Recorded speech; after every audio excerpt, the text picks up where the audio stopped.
Good morning. Good morning. Good morning. The worship lesson today was that God Himself will wipe away all tears.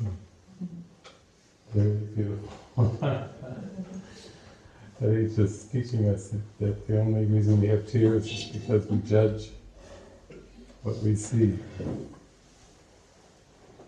Or, more importantly, we perceive it because we judge it. We perceive it fragmented because we judge. And then when we don't judge, the lesson assures us God's world is a happy world. God's world is there for you to see, and you can't see it while you judge it. So He's just telling us all along that there's no external world to your mind, so when your mind's in a pristine state of stillness and non-judgment, then you see a happy world. And you extend your joy into a joyful world and make it even more joyful. This just gets more and more and more joyful by the joy you extend to it, but judgment obscures the joy, the experience of the joy, so anything that we judge at all, as I said before, just judging a cup as a cup. Judgment is not necessarily condemnation, it's categorization. It's giving false names and false labels to things that don't exist and trying to make them be something that they're not. Is a cup a cup? No, not really, because you can't really pull a cup out of the tapestry of the world. It wasn't meant to exist as a separate thing apart from everything else. Nothing was meant to exist in and of itself. There is no such thing as in and of itself. There is no cup in and of itself. There is no color blue in and of itself. I think there was Plato, one of the early Greek philosophers, who was pondering one day, and he was saying, if there were no red objects, would the color red exist? This is the kind of things that the Greeks would think about when they were sitting in the hot tub. Next door the Romans were building spears and weapons and everything, and the Greeks were in the pools. Imagine Plato. So there were no red objects. Would red exist? You love it, that's the kind, we need that. We need some depth. I was always drawn to the Greeks. So I've had a life of hot tubs myself, actually. Weren't you all pursuing being a CEO of some company? No, I was usually replacing a hot tub after so many years. Jenny knows we had meetings. Oh, not just meetings, we sat for hours. Many hours. Yeah. We had the hot tub ministry. Yeah. But bigger and bigger and bigger. I went 8-seater, we have our morning meetings in 8-seater hot tub. The hot tub was proportionally big compared to the house. The house itself was only 1,800 square feet, and the hot tub was quite a few square feet. But because we put the emphasis on going within, instead of trying to build something, grow something, make something, invent something, it was go inside, ask the deeper questions, and that thing, if there were no red objects. It's a color, but even the color seems to be a color apart from other colors, and that's part of the fragmentation. That red is an invention of the ego. So when Jesus said, judge not lest you be judged, he wasn't saying just condemnation. He was saying more than don't condemn your brother and sister. He was saying your entire perception is made up of judgment, fragmentation. You crack your world up into many pieces, and then you go try to name and label those pieces, and then you have names and labels for how those pieces interact. And we were talking yesterday about education and how it's becoming more and more specialized. Medicine is more specialized. Auto mechanics is more specialized. Medicine, if you've been going to the dentist for the last 40 years, you know that there's been a lot of technology infused into dentistry. You can't, used to go and they'd scrub your teeth or something and drill a hole and put some metal, mercury or something down in the hole and everything, and now it's dentistry is not the same. Nothing is the same because of the specialization. But Jesus is saying that the world of specifics was made by the ego, and then it just keeps exploding and exploding with more complexity and more naming and more labeling. With any field you look at, you can go in, and if you were educated in the same field 30 or 40 years ago, then you wouldn't really know what was going on, because you wouldn't know the lingo, you wouldn't know the language, you wouldn't be able to speak the language and identify all the specialization that had occurred over those 30 or 40 years. Without a lot of training and in-service workshops and upgrading your education to keep up with the specialization. But spiritual growth and spiritual inquiry is in the other direction. You're interested more in the one than the many. And you're interested in what is simple rather than what is complex.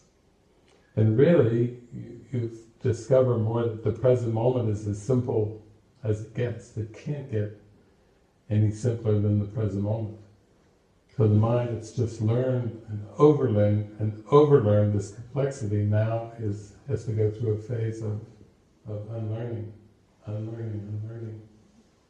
And it seems like that could be dangerous to a mind that has learned so much, but once you realize that everything is under guidance, that whatever you seem to need, you will be told. You don't need to learn the specialties to hear the guidance. It's more that as you unlearn all the specifics, then you hear what you need to hear, you remember what you need to remember, and you sink more into a silence that's just natural and that doesn't need words to make it what it is or to define it in any way.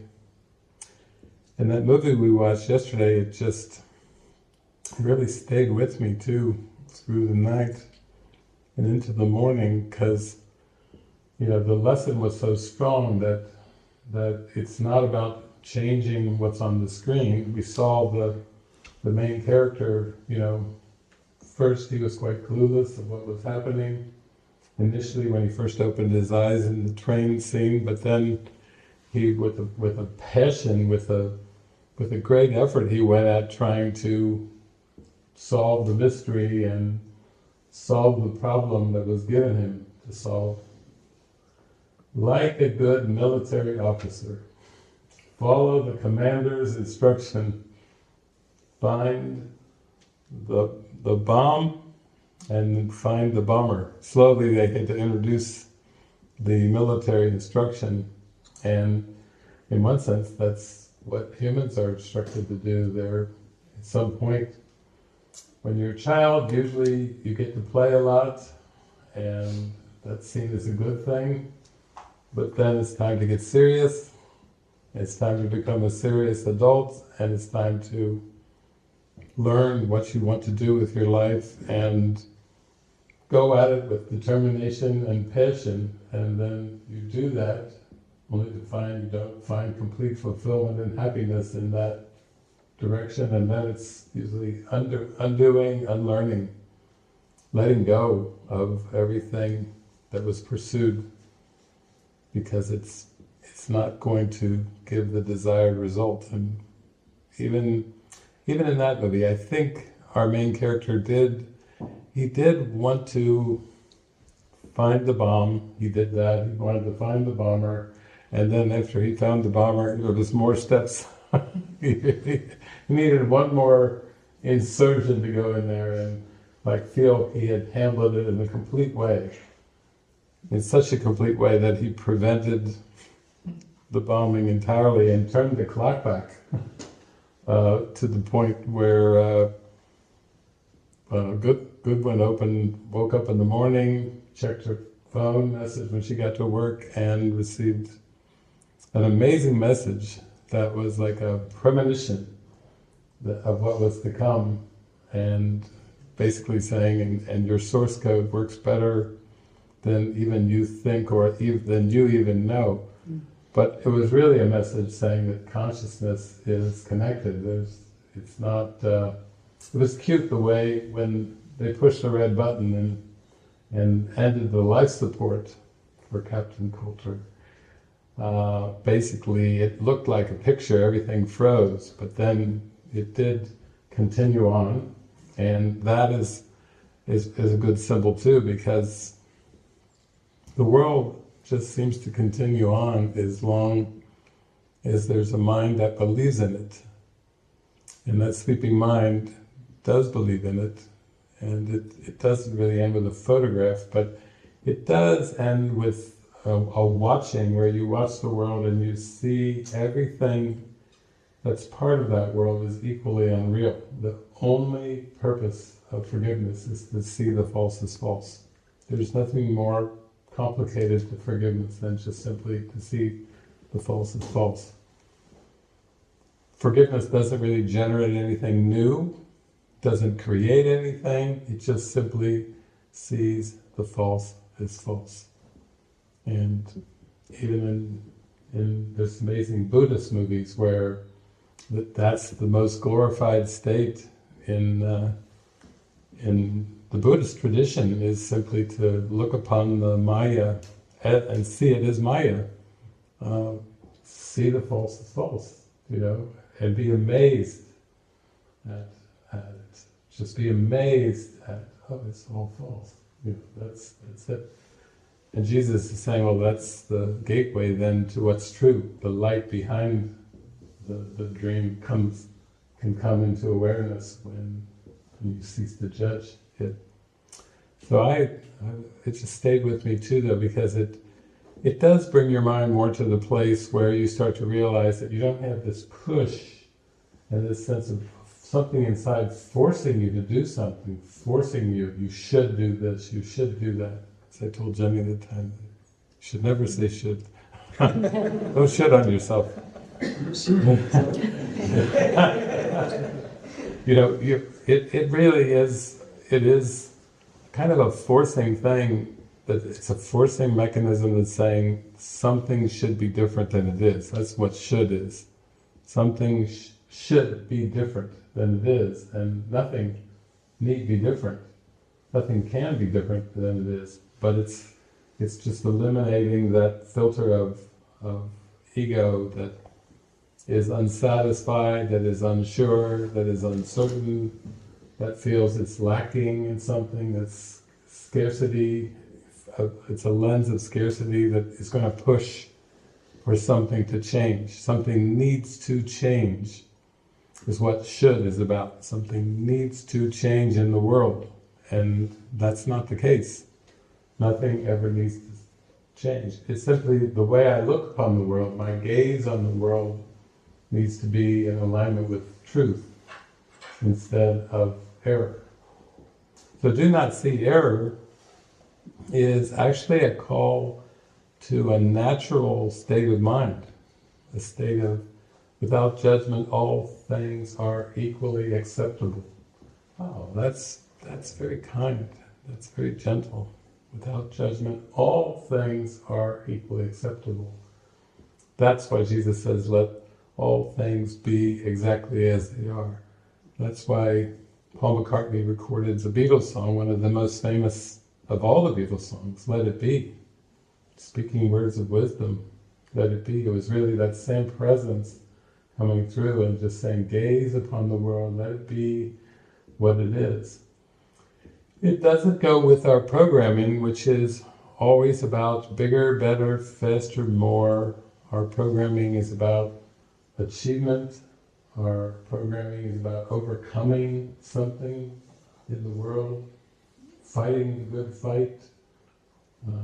Our programming assumes competition to be real, and then off to the races with trying to win the game. And The game, if it's a game of competition, it's a game of setup. It's a setup of the ego, a game that even when you win, you lose. Because there are no winners and losers in presence, in God's presence. It just simply is. And it's not something that you can have at the cost of someone else. It's not like someone can have God and someone cannot have God. It's like it's equally applicable to everything and everyone, because it's what God is, God's love. So it's like very, very soft loosening of the pursuits. And then, yeah, Suzanne was talking about how all the steps, even for you coming to Europe, Iceland, Europe, at the most recent travels, it's kind of clicked into place, and coming here, clicked into place, and you're just trusting that whatever's next will click. I already have a ticket to Barcelona. Every day something clicks. Yeah. And being able to just rejoice in it as what's given, as an obvious, oh there it is, okay, that's good. And we don't need to know so far in advance. It's actually, it comes in as we just let go, and then it just shows up, and then, there it is. I talked to somebody yesterday who I've never talked to. It was somebody had messaged me on WhatsApp, I don't know, some weeks ago, or maybe 6 or 7 weeks ago or something, from Croatia, a woman who used the name Chloe, and she had messaged me and, oh, I'm loving all this, how can I be part of the movies? And I think I sent back maybe 6 or 7 weeks ago, I said, well, here's a movie link, I'm doing a movie, and here's a link to it if you want to just come and join, just join in on the Zoom room.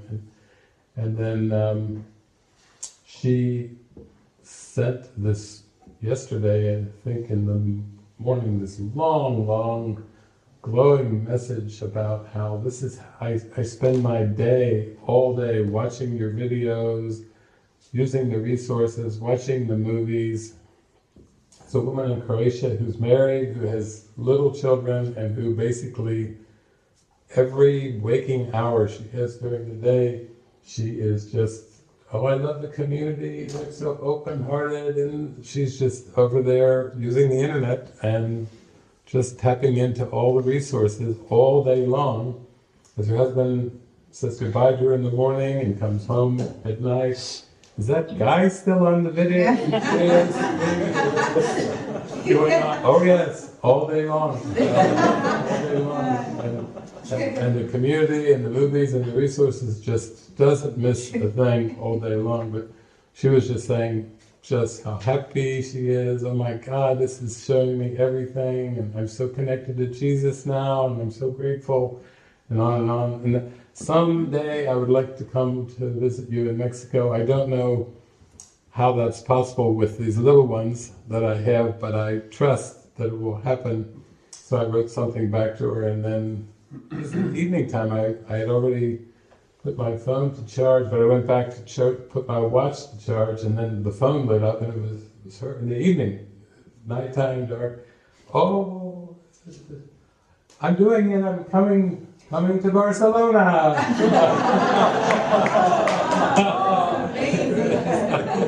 So she, I said, oh. So in the morning, a video call, and then in the evening, another video call. In the evening, she was, I think, at a restaurant with her family, and she was, arms were flailing, her blonde hair, and she was just so animated and so excited. And then one point she said, oh, here's my husband, my children. She went like that. We could hardly see anything because it was so quick. And then she's back. So, but it's just the vibrancy of that, like feeling a connection, feeling like it's nurturing, feeling like she's being spoon-fed through all the interactions. At the very end of the second call, she started singing a song that friend Helena Hunnison had done from the early lessons of the workbook. That's not the reason why. She started to go sing, that's not the reason why. The problem's not outside, you have to look inside. And so there she was, somewhere in Croatia, just planning to launch, like it was a big thing that night. I'm doing it, I'm coming. And I don't know what will happen. I don't know what will happen with my husband, my children. I don't know, but I'm coming. But it's this kind of feeling like I'm going to God, it's all I know, I'm going forward and I'm opening my heart and that's all I need to know, and I'm happy and joyful with just that, just knowing I'm opening my heart. I don't need to know the future. I don't need to know how things will look. It was like, that was the lesson of the movie last night, which was finally, he just had to finally let go of the purpose of trying to solve something in the scenario and start to behold. He ends up taking, I'll give you $100, he says to the comedian, if you can make everyone here laugh. No, 126! I'll give you 126 if you can make everyone laugh. And sure enough, the comedian steps right up, and then you can see the freeze frame of all the smiling faces and all the laughter when he's turned his purpose around from trying to solve the riddle of the scenario to just show up and let the love and joy of his heart beam through.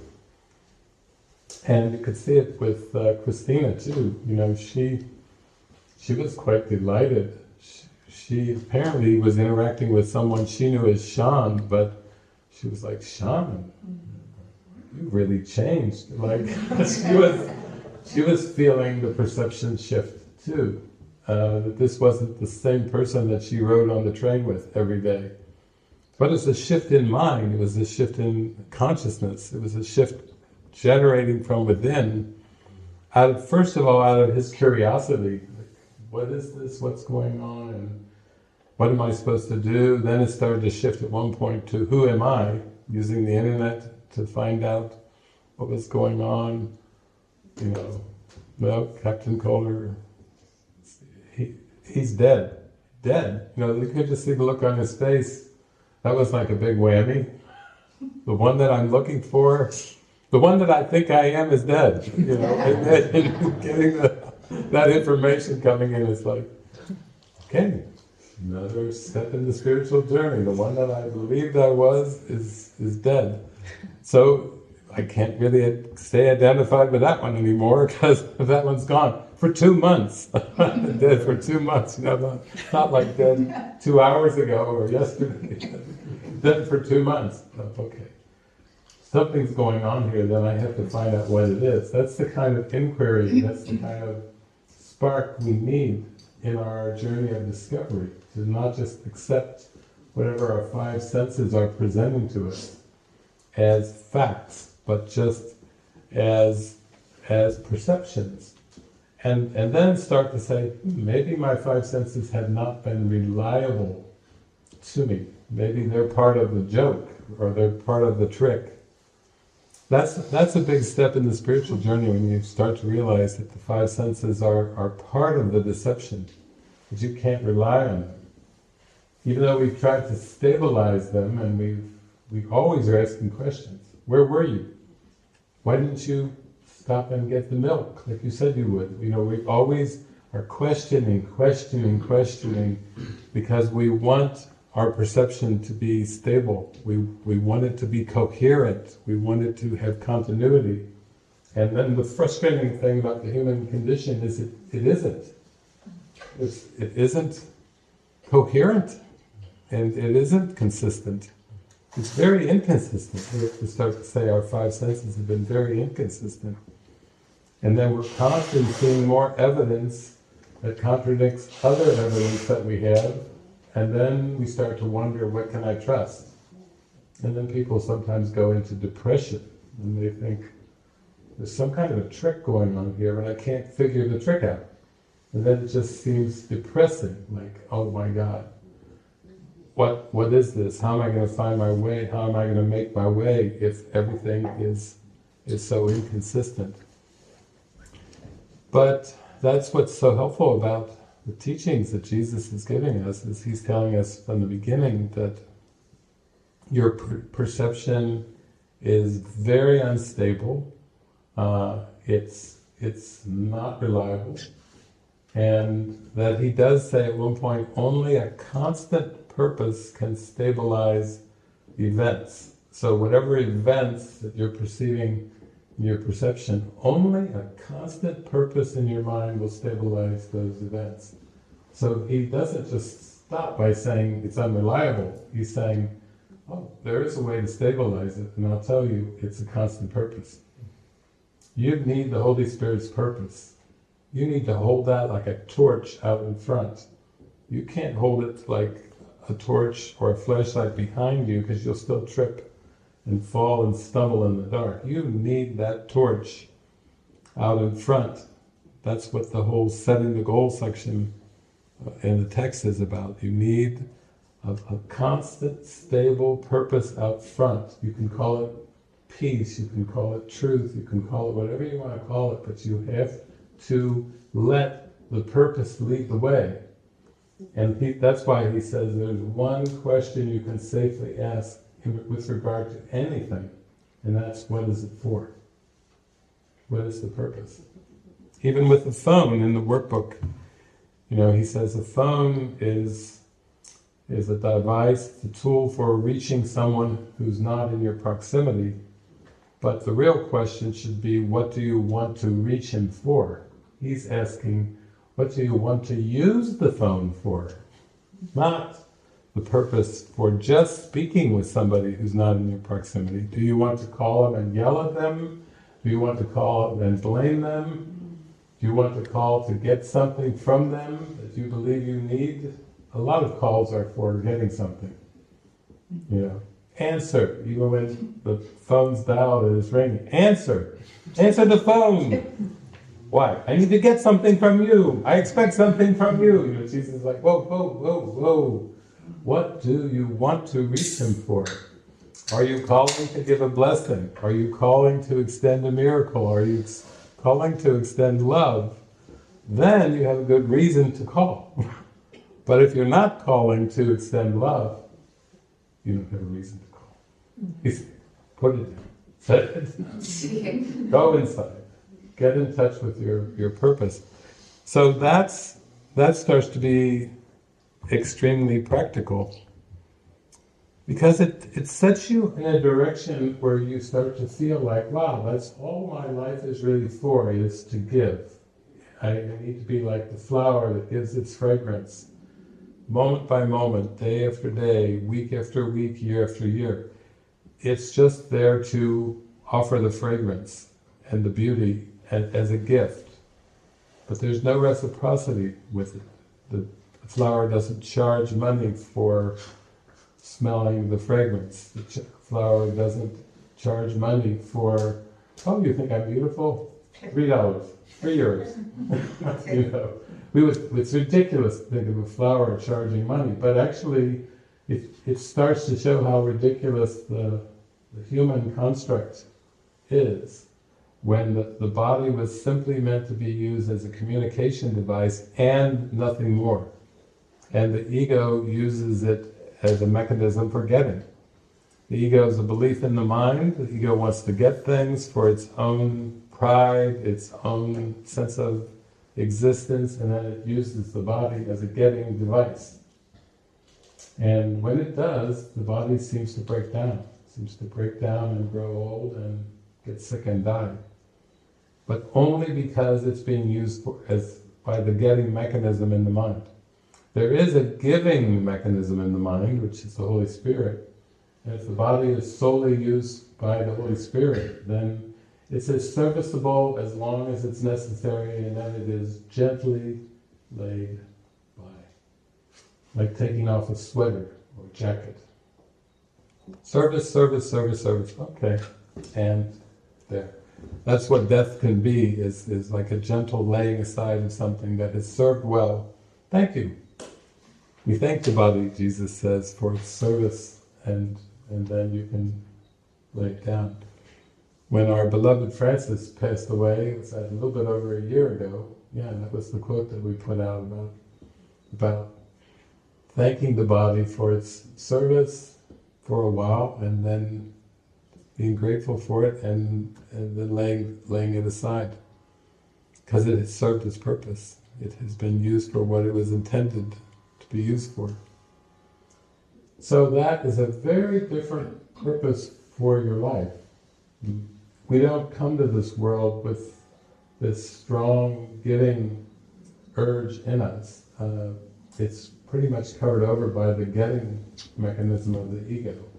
It's the ego that draws us to this world in the first place.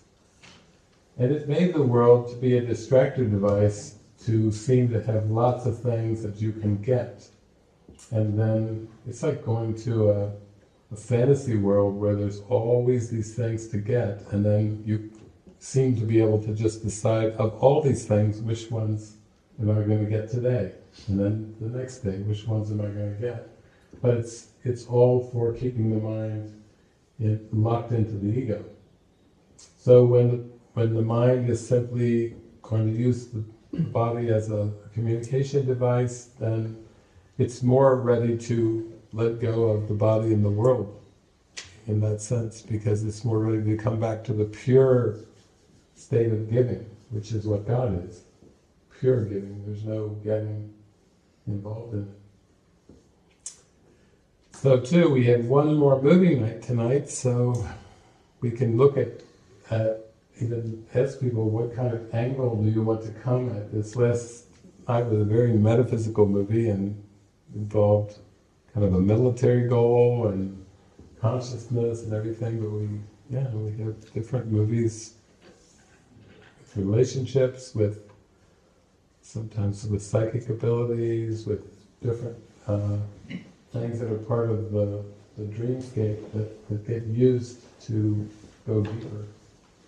But we have to all hold that in prayer now for this afternoon, to kind of feel a special request or prayers if you have things that still seem to be like, I need something more to be filled in around this area or that area. Yeah, I take the opportunity. Actually, Jen yesterday said, David told me once you don't need to speak, it's the spirit. So after a wonderful day yesterday, I thought, I chill out the last day. That's not how it works.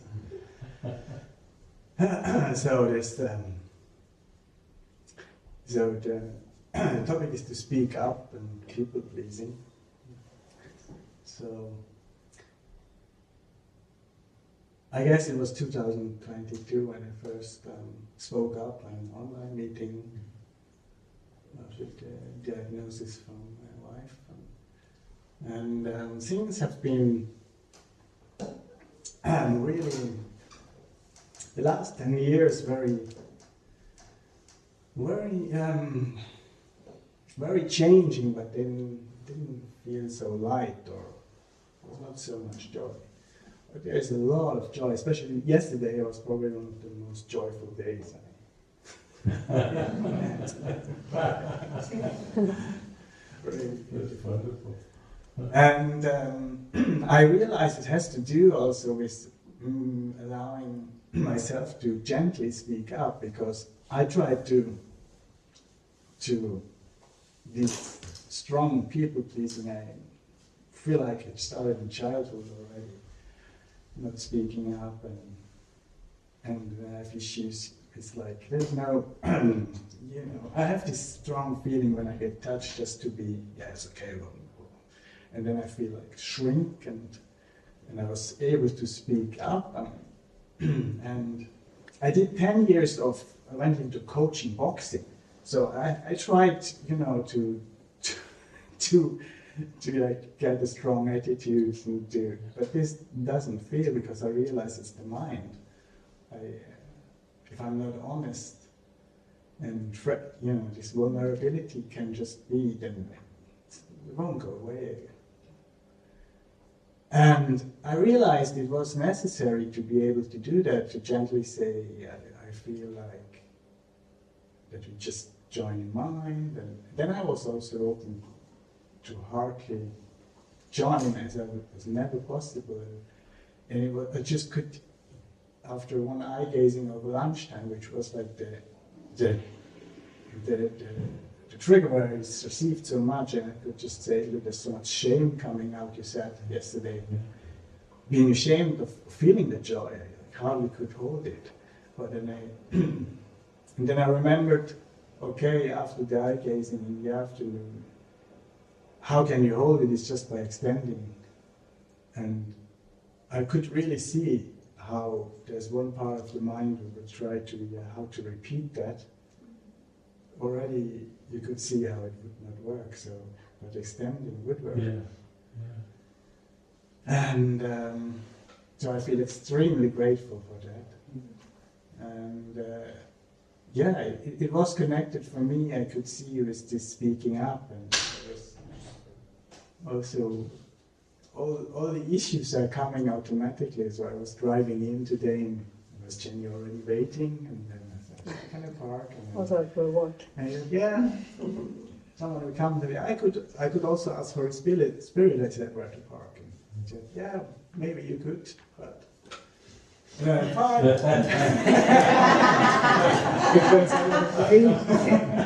Oh my God. They say, it could be there. He said, no, that's not really good there. I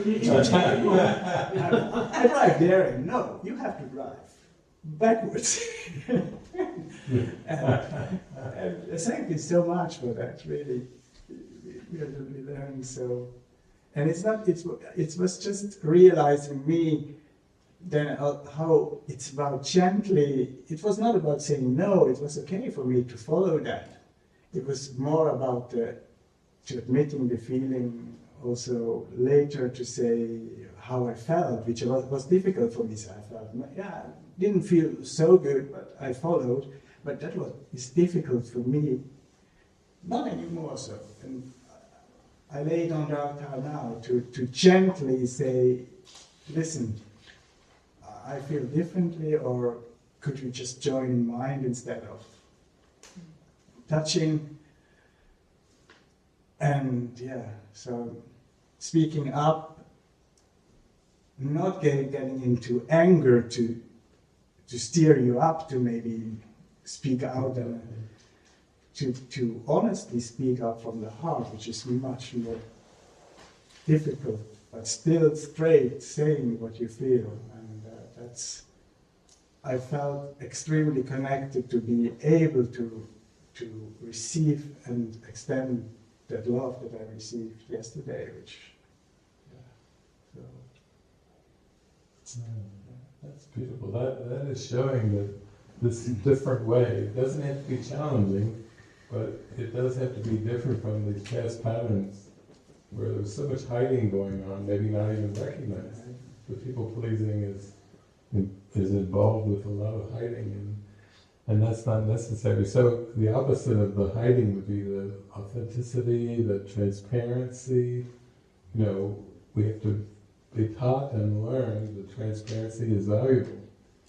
And it's not, we're not putting anything on anybody by being transparent. We're just getting in touch with our thoughts and then with our beliefs when we're transparent that way. But that takes a lot of allowance. It does take allowance because of the belief in rejection. Sometimes things are held in because it's like, if I say something, there's a chance that there'll be a rejection or a scolding or a sense of blame or wrongness or something. And that's the way the ego has tricked us into repressing and denying so many things from awareness. And it doesn't help us heal when things are repressed and denied. So once we see that, then that suddenly becomes the purpose of relationships. It's okay to speak up, it's okay to share what you're going through and feeling, because we learn to not take it personal. we learn to say, oh, I didn't know that, thank you for sharing that. Oh, I didn't know that you felt that. There's more of an allowance and an acceptance of that. It becomes more natural to speak up. And I think that's so important, because then we're more likely to hear that intuitive guidance when we feel a sense of openness in our mind. There's not a pressure, there's not a stress, we're not walking on eggshells, afraid we'll say the wrong thing or do the wrong thing. Yeah, it's very, very important. And it's very different from the way the world is. But we've set that up not only with relationships, but at work, obviously there's things that people feel about their bosses that they don't speak up because of the fear of getting fired, and so various situations are set up also to keep this repression in place. I used to, through a series of jobs, I started to see it was more and more important for me to speak up, and there was one job I had, I think when I was in university, I was at a co-op job, and they would have to do, employers would do like a report on how you're doing.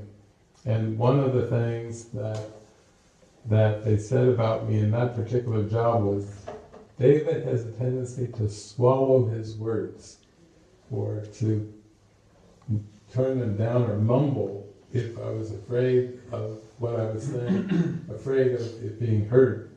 David has a tendency to swallow his words, and so it was a slow process, little by little, different jobs, different opportunities, to feel more confident about speaking up and get more in touch with my feelings that way, instead of being so repressed, being in such denial. Because denial of emotions and pushing things down is not helpful in spiritual awakening. Jesus would tell me that. He would say, no, you've got a lot of opening you have to do here before you're going to be authentic and before you can be transparent. Because whatever you're pushing down, you believe is real and true, and you're afraid of it. And you're afraid of admitting it, and you're afraid of seeing it. And ultimately, that's blocking you from releasing it. So, it's kind of a system that we start to discover, like, oh my gosh, the ego has got this really tightly wound, and we don't want to live like that anymore. So, thank you for sharing and opening up about this, because these are like huge insights. You're like, what a joyful day that was yesterday, and then after you have it, then I want it to continue. And then the insight comes, oh, I need to extend it. I don't need to hide my light anymore. I have a light to shine, I have a light to share, and I want to do that. And I want to let the Spirit direct it to, what's the way. Because the Spirit can use all of our seeming skills, abilities, talents, to let the light come through as a blessing, really, for the whole universe. So, thank you. It's beautiful. Thank you for speaking up. So, I don't want to take too much time, but I heard two things. I feel I speak up. So it's so funny, because after 10 years, so my wife, we haven't much romantic relationship. I shared also other difficulties, but we're still living together. But there's an opening just a few months where I said, yeah, I need to. So I'm on a dating app in the category finding friends. But so this was extremely insightful. And also there's, when I hear sometimes people connecting with you. I was, after the sharing in 2022, there was a big lesson, which is, for me, I feel so good, because I was thinking when I come here, wow, I see David, but it feels the same. It's really the mind. And it was a phase. I know I don't use Facebook. I'm in there a long time, but I haven't looked in for 2 years. But then tribe changed, and some people I was connected there in the Unwind Your Mind book club, I used it, and so then I was like, oh, there's David. I make a friend request to David, and then 7 days. David has only 400 friends, but he traveled 35 years in the world. He must be still well choosing his friend. And then I realized, yeah, actually it doesn't feel right. I don't need to be Facebook friend. And then I was in a meeting with Calico. We made this really little groups, and then we had this really wonderful topic about letting go the guru. Because she said that at one point in time you don't rely on having some special relationship with the guru. So and it is so relieving. I just listen there, and then you just I need to get your mobile number so I can write you a WhatsApp or whatever. So it just feels. I just wanted to say that. So you are released as a guru. Oh, thank you.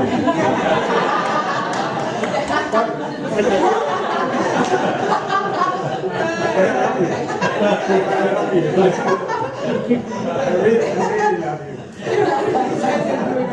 That's good. I always remember the pronunciation of guru. Guru is G. You are you. So there you are. You still are you. Thank you. Yeah, we just want to cultivate a friendly, loving, caring relationship of equals. You know, that's what Jesus sometimes talks about himself as an elder brother, because he's saying, I'm just like you. We share the same Creator. I'm just like you. And he said, I do not retain the belief in time in my mind anymore. But other than that, we're completely the same. Kind of inviting, saying, yeah, and you shouldn't, or you need not retain time in your mind anymore. Then you see we're the same one. That's the only seeming difference, but that's something that can be released. So, yeah, that's beautiful. Sometimes I do it for fun. I'll be on Facebook and I did set up a profile, but I never go to it. But that's probably the one with 400 friends. The one that I use has 5,000, and it always, there's so many friend requests and all kinds of different things. I can't. But I do my own social media. That's what Suzanne was saying. You wrote to me on, is it Instagram? And you answered me. In less than a minute, actually. In less than a minute. It was synchronized. It was ordered. But I've had some people who write to me on Facebook.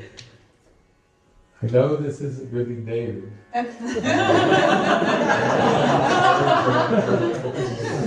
write out like a paragraph of this. I know this isn't you, but I'm writing this anyway. And then I write, it's me. Ha ha ha.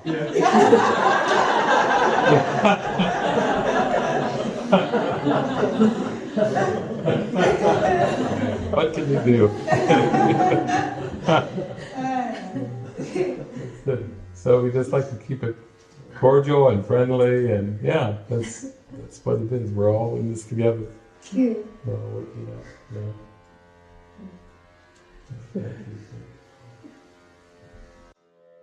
It's fun.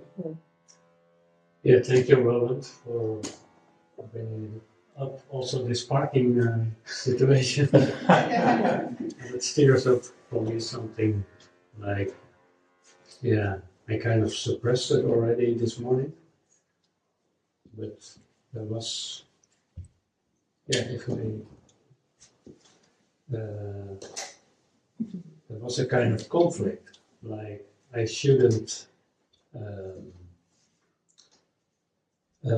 be people-pleasing, and then I did not people-pleasing, and then I was not so polite. So, and now you're kind of dominant, and like this guilt feeling. It's never good. And well, probably something to do with identity, like wanted to be the nice guy. Yeah, it's a conflict.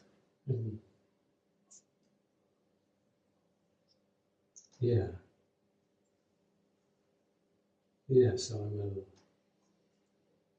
just want to expose it and express it. And it's not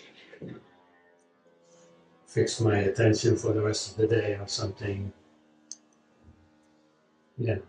And eventually the car, get back where it was, where you put it at first. Yeah, so it's not even needed this. Well, of course, now I see it's for forgiveness. But, yeah. And it's it's a familiar feeling, and that I know super well. We're in the community, people pleasing.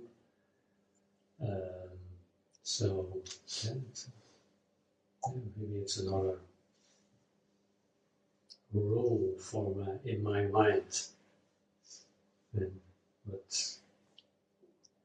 it's not comfortable or familiar enough yet.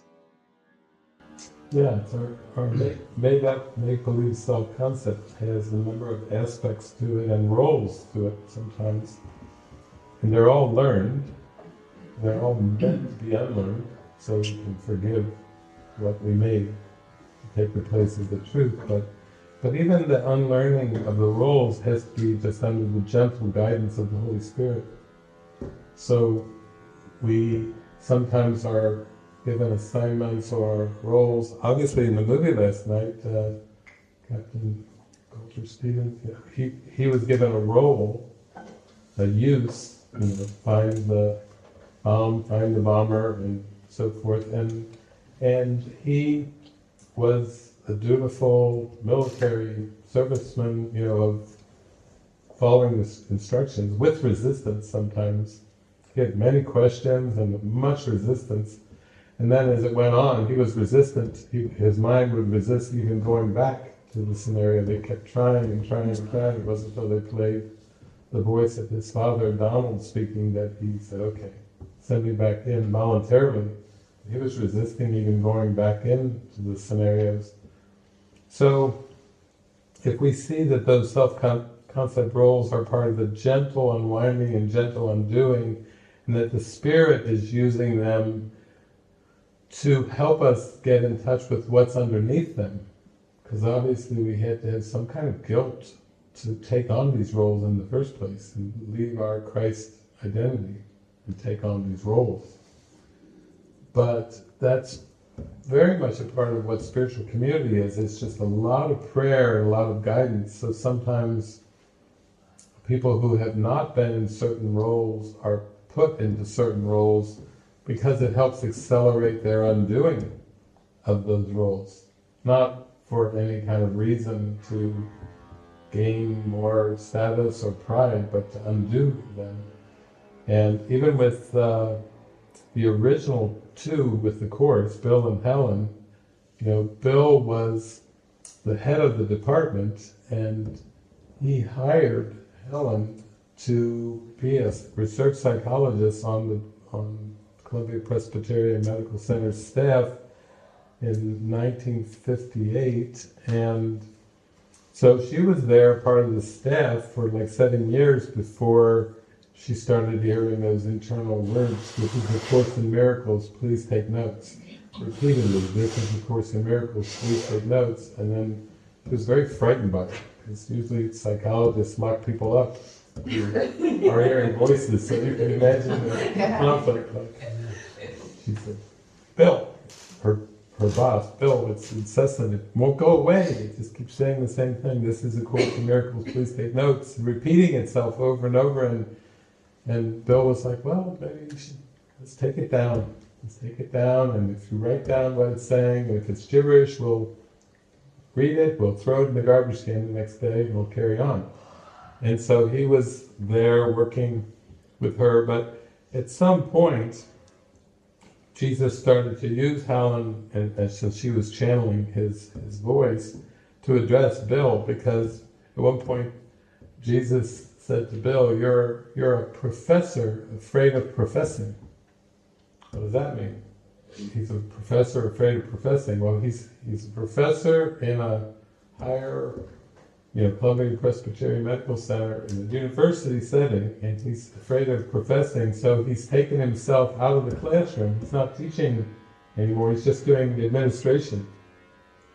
And then Jesus goes the next step and says, the reason you're a professor afraid of professing is because you believe that when you teach, you weaken yourself. So you see how Jesus not only starts to say, here's what's going on, this is why you don't teach anymore in the classroom, you're an administrator of other professors, you put yourself completely out of the teaching role, because you're afraid, because it weakens you, you feel. And that's a very common belief, that's why people are hesitant to share some of these ideas. They feel they'll be weakened. Maybe other people will look down on them, or have adverse reactions, or they'll be weakened. Their self-concept will be weakened by teaching. Jesus is like, teach only love, for that is what you are. And he was like, well, you maybe shrink down this much if you start teaching only love, because the fear of the reactions of people, and being rejected, and being turned away from, and everything like this.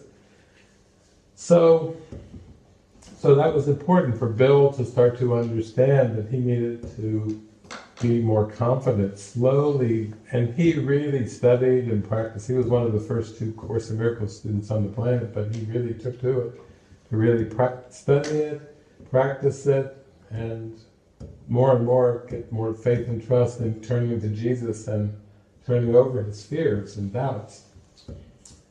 And then as it went on, after the course was dictated, and as it began to be published and everything, Bill he felt like this is Jesus and Helen's show. I'm like a third wheel. It's not my show. It's like he's dictating it, she's taking it down, and I'm just holding her hand, and so he felt kind of a sense of unworthiness, and he had a much smaller part, and he was just there to kind of keep her stable and calm during this very intense period of receiving the dictation and putting it down. But Judy Sketch told me that she had an apartment in New York City, and then when she joined in on the group, she would always have, came from a Jewish tradition, like the Jewish mother, have everybody on the apartment in New York City for meals, and Ken would come, and Helen would come, and Bill would come, and she would cook, and so on and so forth. And at one point, they decided to go see a world-renowned psychic.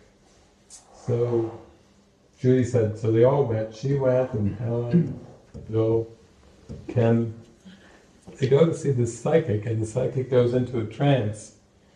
And then when the psychic goes into this trance, he points a finger at Bill and says, you don't really feel worthy, you don't really see your part in all of this and everything, but the psychic said, you were her teacher for many lifetimes. Pointed over to Helen. You taught her so much over all these lifetimes, and you, with the eyes closed, you had such a huge contribution. You prepared her mind to be able to open up to receive Jesus and everything like this and this. And Judy was there, and Judy just said, Bill just burst into tears, because he had judged himself as having, he was unworthy, a much smaller role, like a third wheel.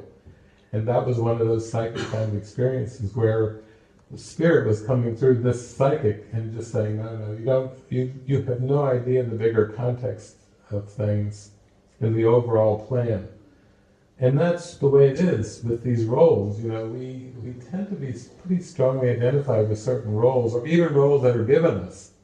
Okay, I'm like the parking attendant guy. Okay, I can do a good job. That's the parking attendant guy, And then we take on these roles, and the roles are only to be under Christ's control. It's only to say, Jesus, come through me, and whatever I'm doing, whatever I'm interacting with, whatever role, that is for the undoing of the role, so that I can come to know myself as you are, as you really are, as I was created by God. So, over the years, we've had many people, sometimes people will come in and they'll be kind of uncertain and feel maybe weak or unsure.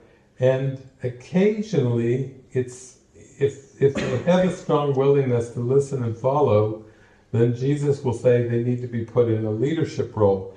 Not to personally lead, but to be in a leadership role so that they can pray, listen and follow, so that Jesus can come through them and provide a helpfulness to the whole situation. And thus eventually we undo all the leader-follower roles.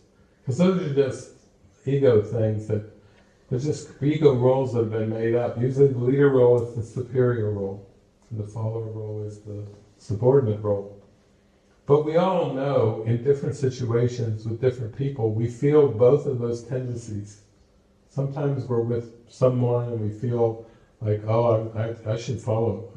I definitely should not be leading here. We want to give away the leadership role in some situations. And then we tend to get resentful, not realizing we gave it away. We asked them in our mind to play that part. And then they play that part perfectly. I hate you. How dare you tell me what to do, you see? It's our mind playing tricks with ourselves. And sometimes we take on the leader role, but that starts to be part where the follower starts to be resentful. And Jesus is saying, yeah, we have to let the Spirit control the use of these roles to undo these roles. So it's never about maintaining the roles. It's always about undoing them. And like we saw in the movie last night, he was in the role of the dutiful soldier in consciousness. He was trying to follow the commander's, instructions, but had many questions for them, for both of them, Rutledge and Goodwin. And then in the end, it did carry him through to this place where he was able to follow what was in his heart, which was to be helpful. He wanted to save the people on the train and save Christina. And he did finally, he was allowed to use that to go fully through to a point, I call it was more of a quantum thing, where everybody was laughing and everything, the whole explosion in the train was prevented, and it was just a helpful use. He was able to follow that helpful urge out all the way to the end, and then feel wonderful. Feel like he was in a brand new moment with Christina. They walked out into the sunshine in Chicago, and that shiny object, they were both looking at that, and what should we do today? Should we get that coffee? She was saying, I think we should just stay right here. He was just so happy and content in that moment. I think we should just stay right there in the sunshine, just enjoy. So that's the good news, that these roles that we seem to hold on to are just very temporary. And it's better to see the roles as learning devices, not as identity aspects. Because if we start to see them as identity aspects, then we feel guilt. Which is that was what you were feeling today. I had to be the bad guy. I was the parking supervisor, bad guy. Good cop, bad cop. And this is more just like, no, that's just a temporary role that the Spirit is using to help me loosen from the roles. And then we pay more attention, we're more intuitive, like, okay, what's the helpful use? And then we get kinder and gentler in those roles, Like it's a very light role that we're wearing, we make it more as a suggestion. I think it may be more helpful if you parked over there instead of move.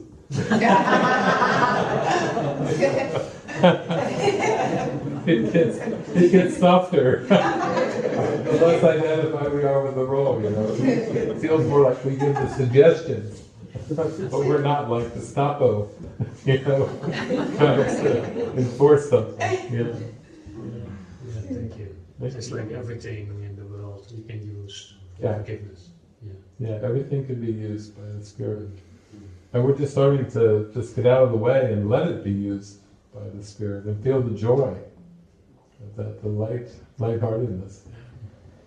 Yeah, there was also a day Jenny gave me the toilet roll. that was light. That Rob was told easy. me he'd never cleaned in his whole life. He said, "Where's the cleaning lady?"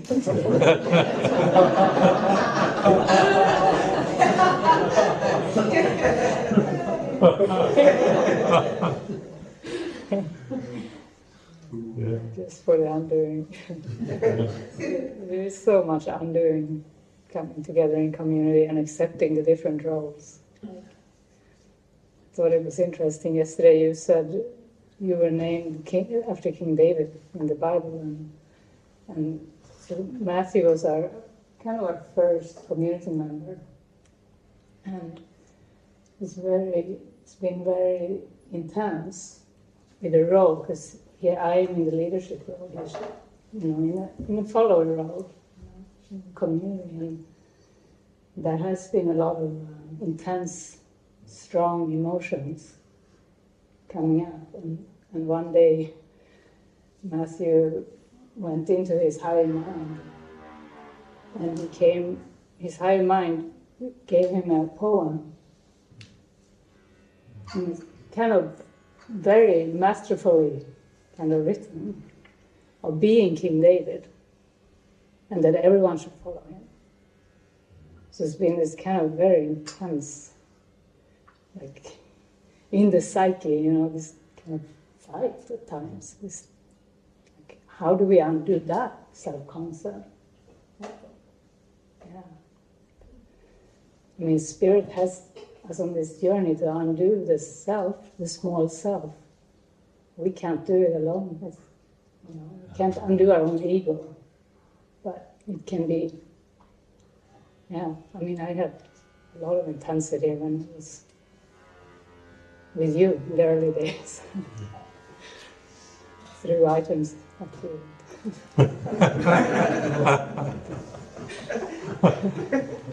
It's a very nice, gentle way of putting it.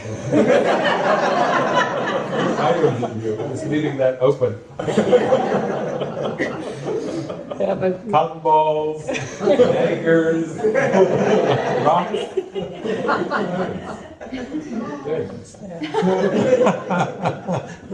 Well, there's so much pride. I mean, the first experience of that was very early on, and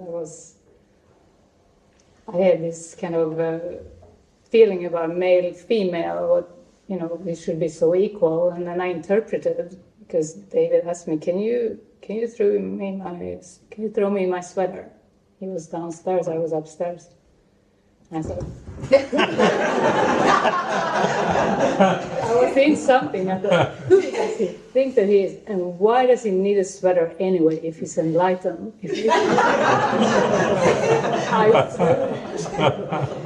And he came towards me. I was, and I started going downstairs. I got halfway down. David came up, and he was just looking at me. You have been fixated on the form ever since you got here, David said to me, and I started shaking. Because it felt like a psychic surgery. It felt like like the Holy Spirit came in and just extracted that part of my ego that thought, that perceived inequality. And I was shaking. And then there was this humble, helpful companion, friend who was also in the house, Jeffrey. He came to me, "I can explain to you. David is just, helping you with this." And he was so gentle because I was terrified. He was explaining it all. Yeah.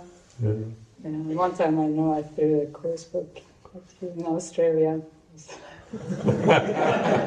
The item is revealed.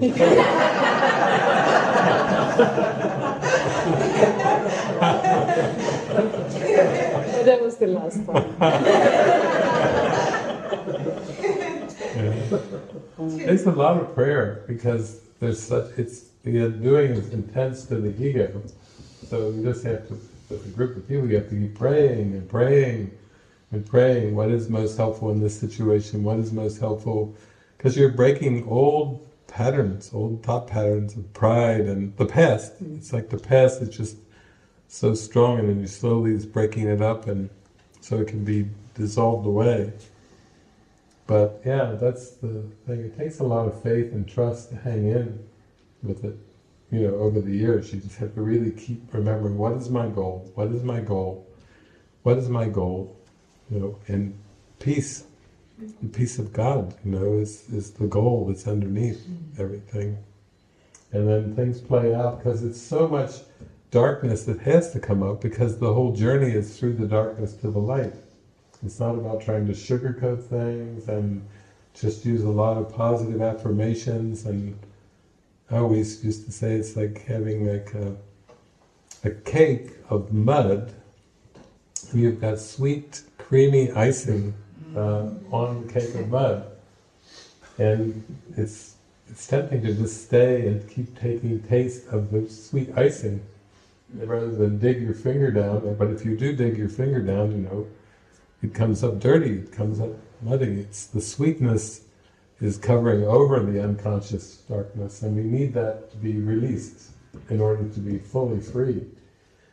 So it's intense, because when the darkness comes up, the ego will want to interpret everything in form as if something's going wrong, this is not right, this is evil. It will make an attempt to judge, because that's why it made the form. It made the form to be the projection, the form of punishment, the form of darkness, as if there are certain forms, certain shadows that are real. And the shadows all come from within us, from the unconscious mind. But it just takes a lot of practice to not buy in. That's why we've had this, no people-pleasing, no private thoughts, guidelines. That's why we've had all those expression sessions over the years, in community, in different communities and centers around the world, and even in places like China, where there was the government and the way the society was set up, there was a lot of systematic, generational repression that had gone on for many, many years. And then when you go there and you say, okay, how are you feeling? It's almost like you're asking me how I'm feeling, and you really want to know. Wow, it was rage. There was rage, terrible darkness that had been systematically repressed for fear of, harm coming, or, being, like some of the countries still. I think recently, in the last maybe month, I was seeing that there was a lot of hurricanes, obviously in the United States, but floods here in Europe. There was floods in North Korea, and they were saying that a lot of people, leaders of different districts or whatever, were being killed because of the floods.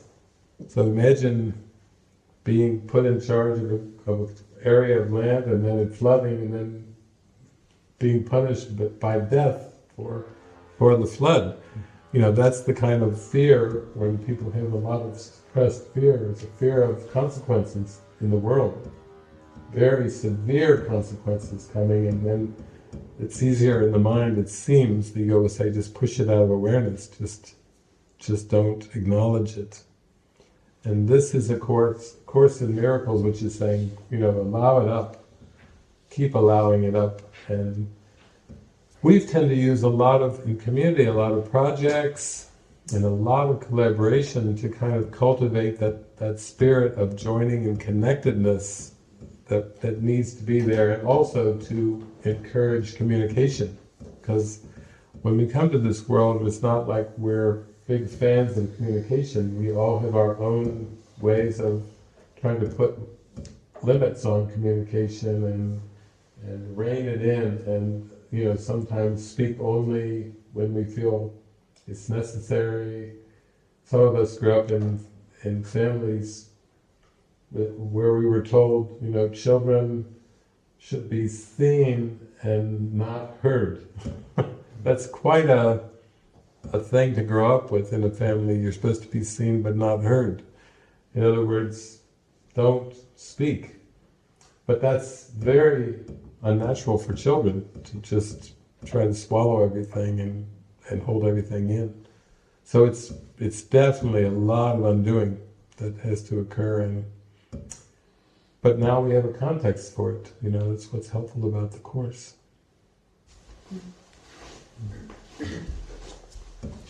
Can I speak? Sure.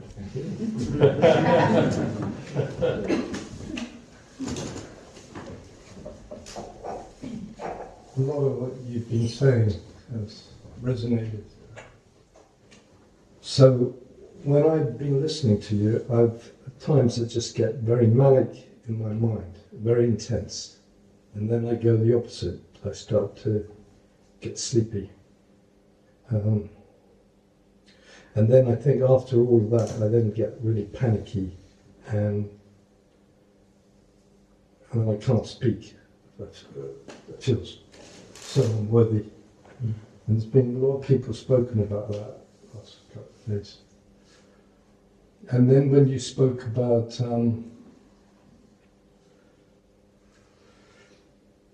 the professor, I've forgotten his name, Bill, about leading, not professing. Can I just ask you, Jenny, did you look at me? Or was it somebody else earlier? No. I felt like we looked at each other for a bit. Yeah. Did you? It was just at that moment that we were speaking about all that. I'm not leading.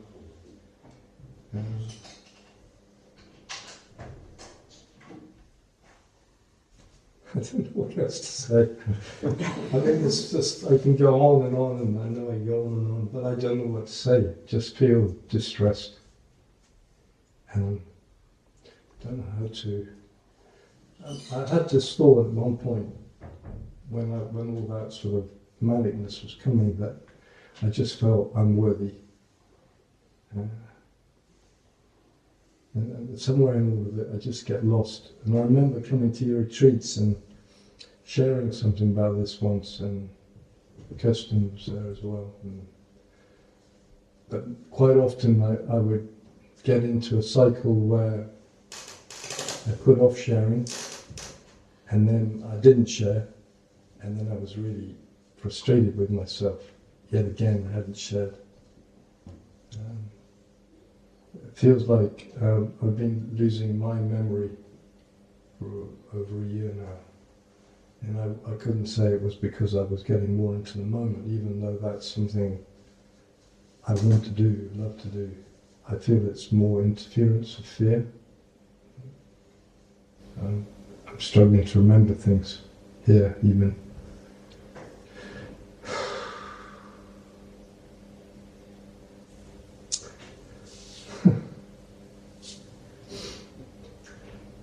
I don't really want to be here. Everybody looking. Yeah.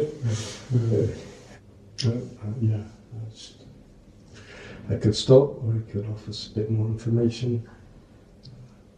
Doing projects in the outside world, just for me, just like advertising a car to sell, or buying food, or speaking to the taxman, all those can get really fearful, and I have a lot of aversion. Eventually, when I do it usually, I realise, oh, that wasn't so bad, but I still have the same, it doesn't get easier. I don't find it get easier really. Maybe just recently. I was so fearful, I just meditated on that for a long time around advertising this car, and I felt a lot calmer after that, and I felt more inspired. And I was supported by Dirk as well, so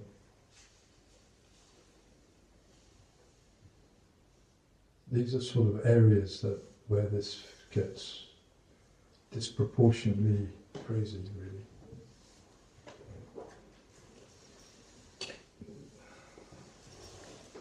Yeah, it's intense. The human mask is very intense.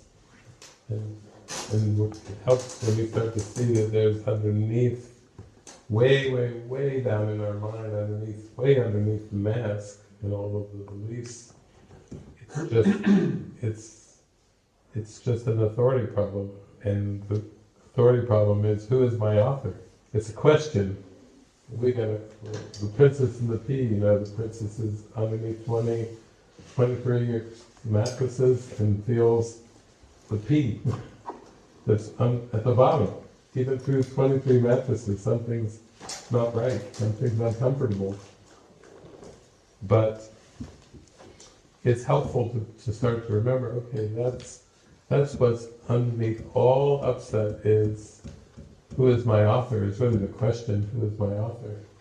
And the answer is always, God is my author. And yet, when we believe in the ego, then it's the belief that we can author ourselves instead of being authored by God. We are the author of ourselves. And that's always shaky ground. That's always got some intensity and confusion with it because it's not true. It's like it's a lie, and we're trying to live with a lie. And so in the end we have to give up the lie. And that takes a lot of soul searching, a lot of inquiry, a lot of depth to go, a lot of surrender too. I am as you created me. What would you have me do? What would you have me say? Where would you have me go? To be in that beautiful connection of just show me the way. I need help. Show me the way. Show me the way every day.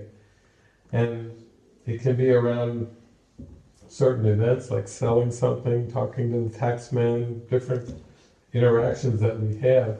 But the anxiety that we feel, or the intensity or the stress around various things in the world, it's beautiful that you were able to just meditate on it and kind of go deeper with it and say, wait a minute, this seems irrational to have this much intensity.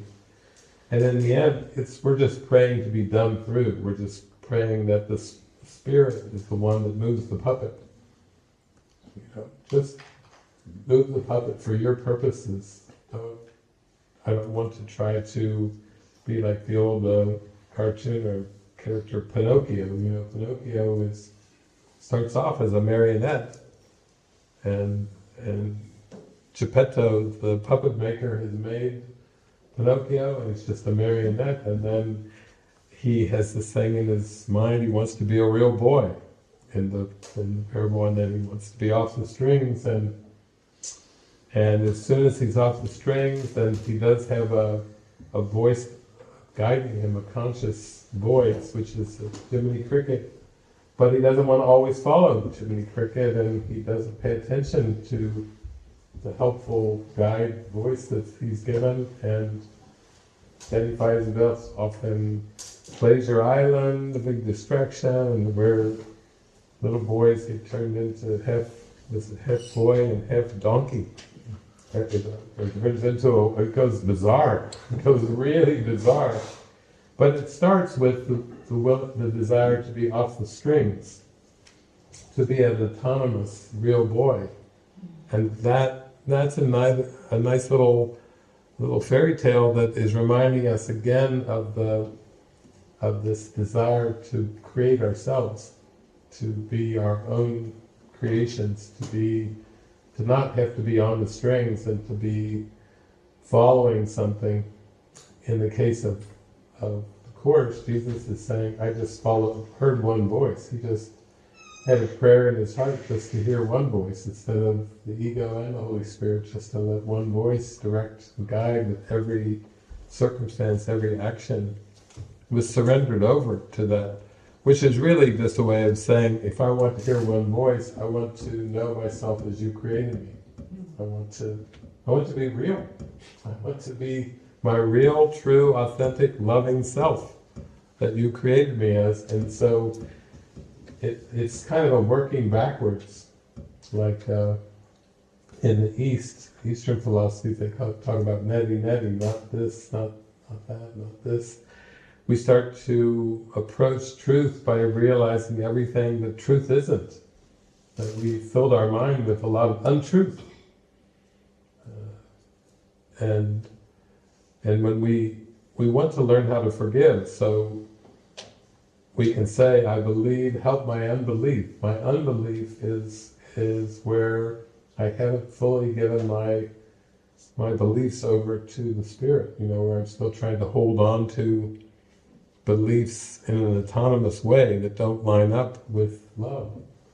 And so we build our faith, I say it's like we have a conscious mind and an unconscious mind, but as we keep allowing the darkness to rise up and we keep handing it over to the light, then in one sense forgiveness is being fully conscious, like fully conscious of our decisions. Like we're not letting any unconscious beliefs dictate our actions, pull the strings of our puppet. We're just becoming fully conscious.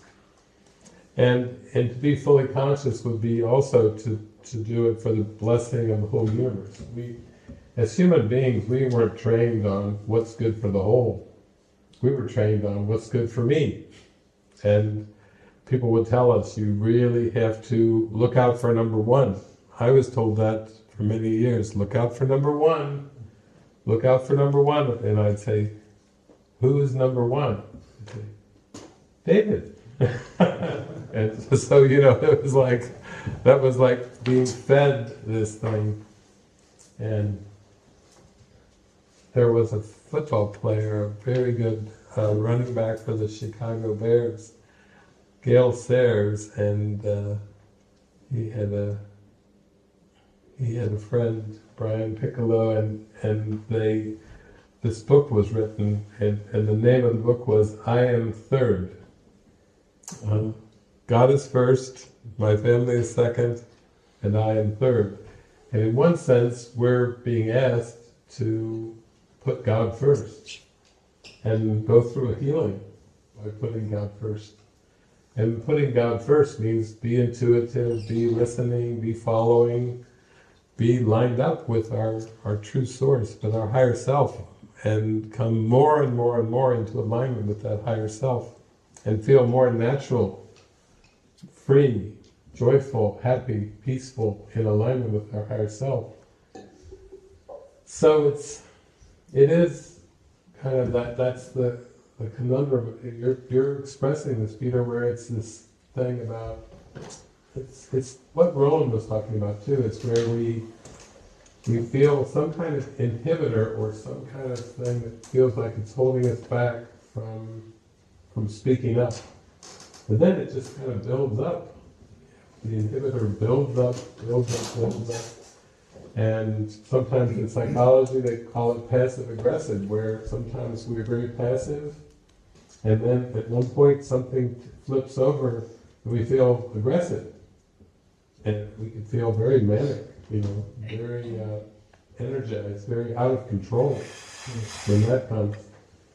And yet, the inferior, superior thing that goes on in our mind, or the repression and expression thing that goes on in our mind, these are all just ego defense mechanisms to prevent us from coming more in alignment with what is real and true. And it feels like an unsolvable situation. That's where I think the intensity comes in. It feels like it. We're given some kind of unsolvable equation, like a Rubik's Cube that has no answer to it, that we're just kind of flipping around like this a lot, trying to find the solution. But eventually we do come around to the point where we start to tune in, and we do pray, like you were saying, you meditated, when you started to feel the anxiety, and it feels better. It feels like it's quieting the mind down. And we get more willing to voluntarily just be used by Spirit, in a greater plan that blesses the whole. That's, instead of thinking about what's in it for me, which is our old conditioning, what's in it for me, in the end that question is not really helpful, because the me is that we believe ourselves to be is not the real me. So it's beautiful that you first you got up and give yourself to move around a little bit. It feels a little bit better then, okay. But then you knew that you were to speak, and that You were looking at me quite a bit, so I took that as a, looked like you were ready to come in. I was. I took that as a prompt. Yeah, that's good. There's still, I mean, so it's quite hard to hear about me, that place you're saying. But what about me? I could feel a lot of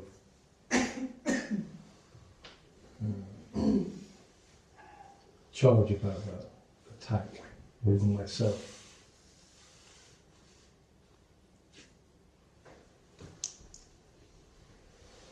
So I'm just left with, I feel confused because I don't know, as you said, I don't know what to do anymore. I have no idea. I don't know how to open the door. And there are times when the door feels I'm connected. I don't feel that never happens. But it does feel like I'm right up, like here now. I don't know where to go or what to do. And all that you said, I could feel like that was true or could be true. I don't know what to do with it. I just can't, it's just that you described, can't imagine letting go maybe, whatever that is. You know, it seems to be this, there has to be just lots and lots and lots of gentle steps, what seem to be smaller steps, to start to build some confidence in the direction. And so Jesus is just trying to be so soft with us. He's just saying, well, or just be willing to come in the direction of truth or the light, not even knowing exactly how that will look or how it will play out, but just the feeling in your heart, like, okay, I know there's softer times or quieter times, and that's what I want. I want to move in that direction. And just the willingness to move in that direction is where it starts. Okay, that feels really helpful. Suddenly I don't feel I'm right up against the door. Yeah. Suddenly, in a way, being told what's wrong with me, but without a way out. And now I felt that, and I heard you speak that very directly, similar to somebody else yesterday, and possibly several other people. And I could, thank you. That feels possible. That's great.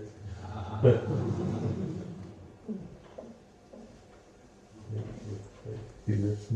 Thanks. Forgotten your name, I'm sorry. I'll be happy when I forget that name. Or whatever it is. We are the newest one.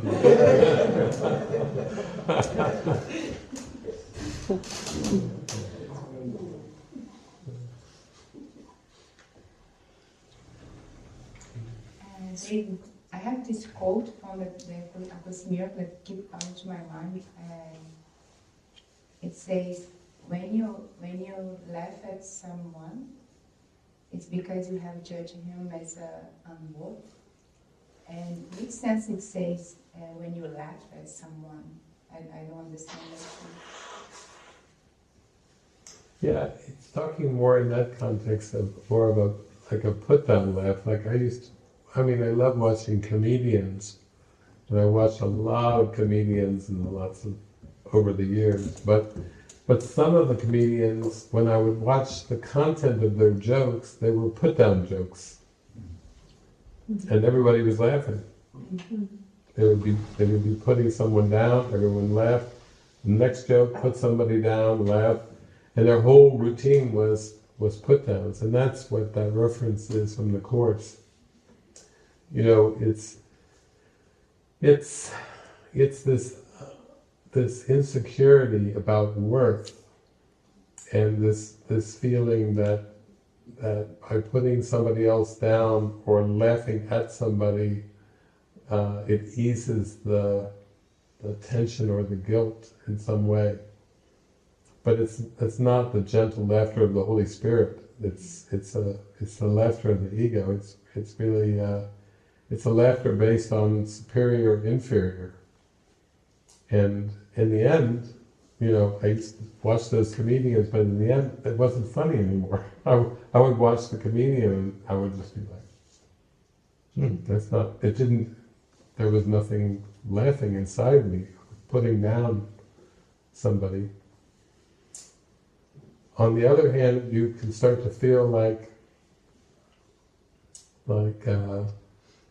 there is this gentle laughter where you find yourself laughing sometimes for no reason.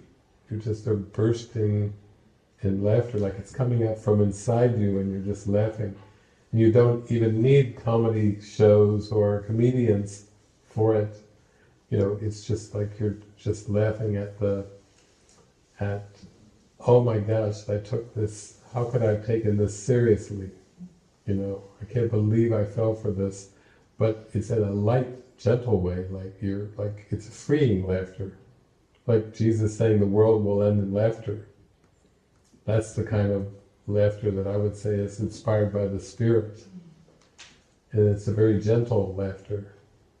And so, yeah, the part though that you're referring to is, it's a sense of feeling unworthy and then perceiving it and laughing at somebody else.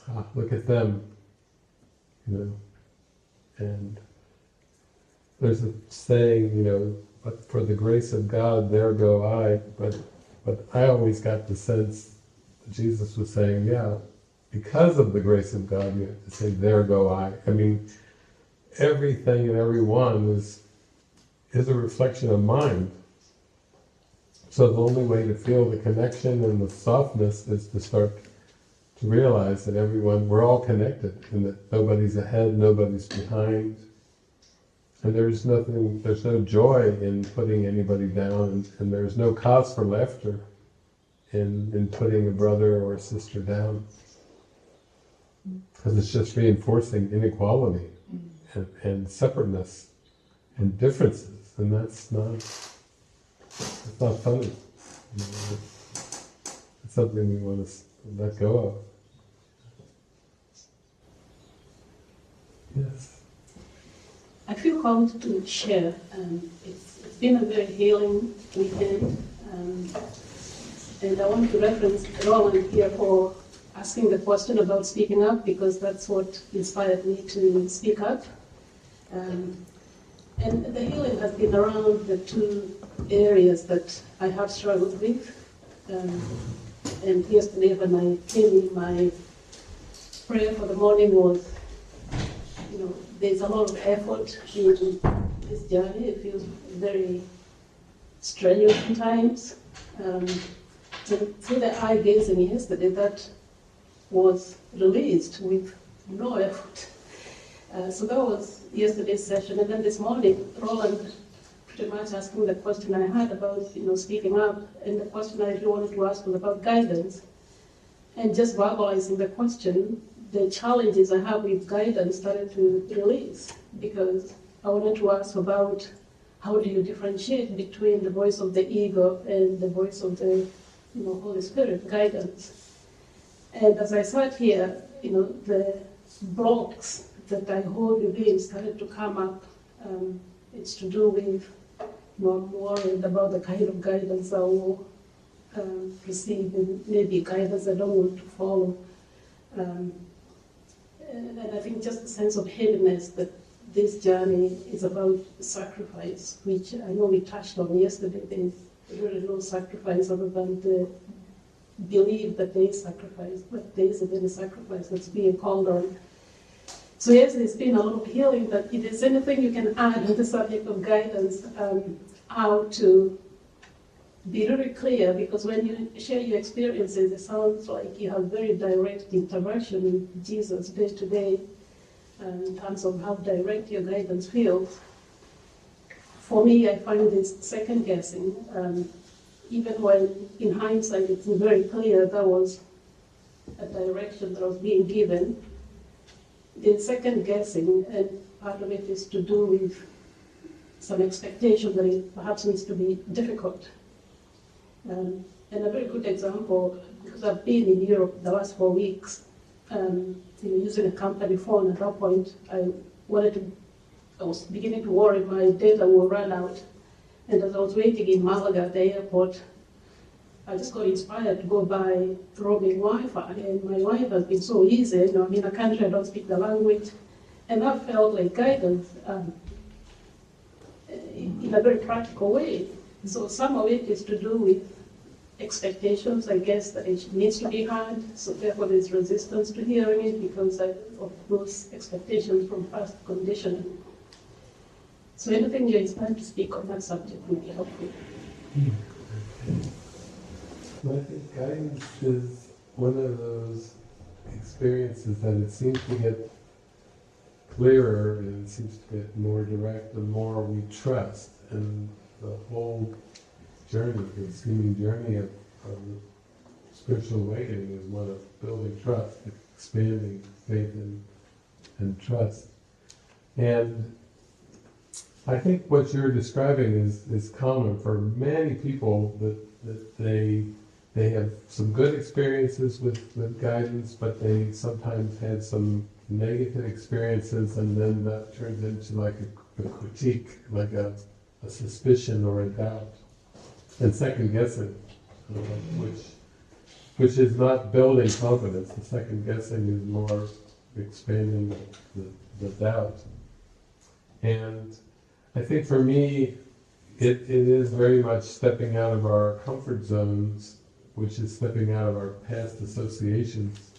And our identity has been so tied into those past associations that every time we do have a strong guidance that comes and we follow it, then we seem to be loosened up more from the past and more clear, and a more clear channel and a clear conduit.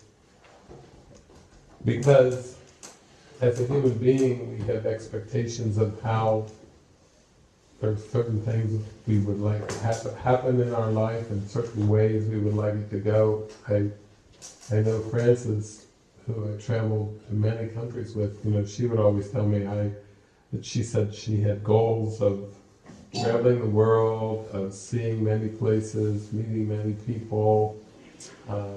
She had goals for her life, but they were all more towards the end of her life. She figured she'd have to work very hard and be very successful and have a lot of resources at her reckoning, at her hand, to be able to live the kind of life she wanted in the future. And she found that it got reversed, that all the things that she wanted to do eventually in her life, she found herself doing, at a much younger age, traveling the world and meeting people and connecting and opening up. But the more we talked about it, she just was so open to trusting and letting her faith expand so rapidly that she would oftentimes, call to me or write to me and just say, I'm feeling guidance to do this, I'm feeling guidance to leave my business. I'm feeling guidance to divorce my husband. I'm feeling guidance to sell a couple houses that I have. I'm feeling guidance to travel, to come to this retreat, week-long immersion, or to that one. Oh, I'm feeling guided to come to the next one. At one point, it was all part of a rapidly expanding faith and trust and more certainty in the guidance. But at one point, we were down, I think in Australia, in a place called Kangaroo Valley, and she was talking with me. She so much wanted to do a one-on-one, and we were doing a one-on-one, and she was talking to me, and while the voice of David was talking, she was hearing this inner voice speak to her, and the voice was saying, "David is my representative, follow him." While I was talking about, I don't know what topic or whatever, she was hearing that internally.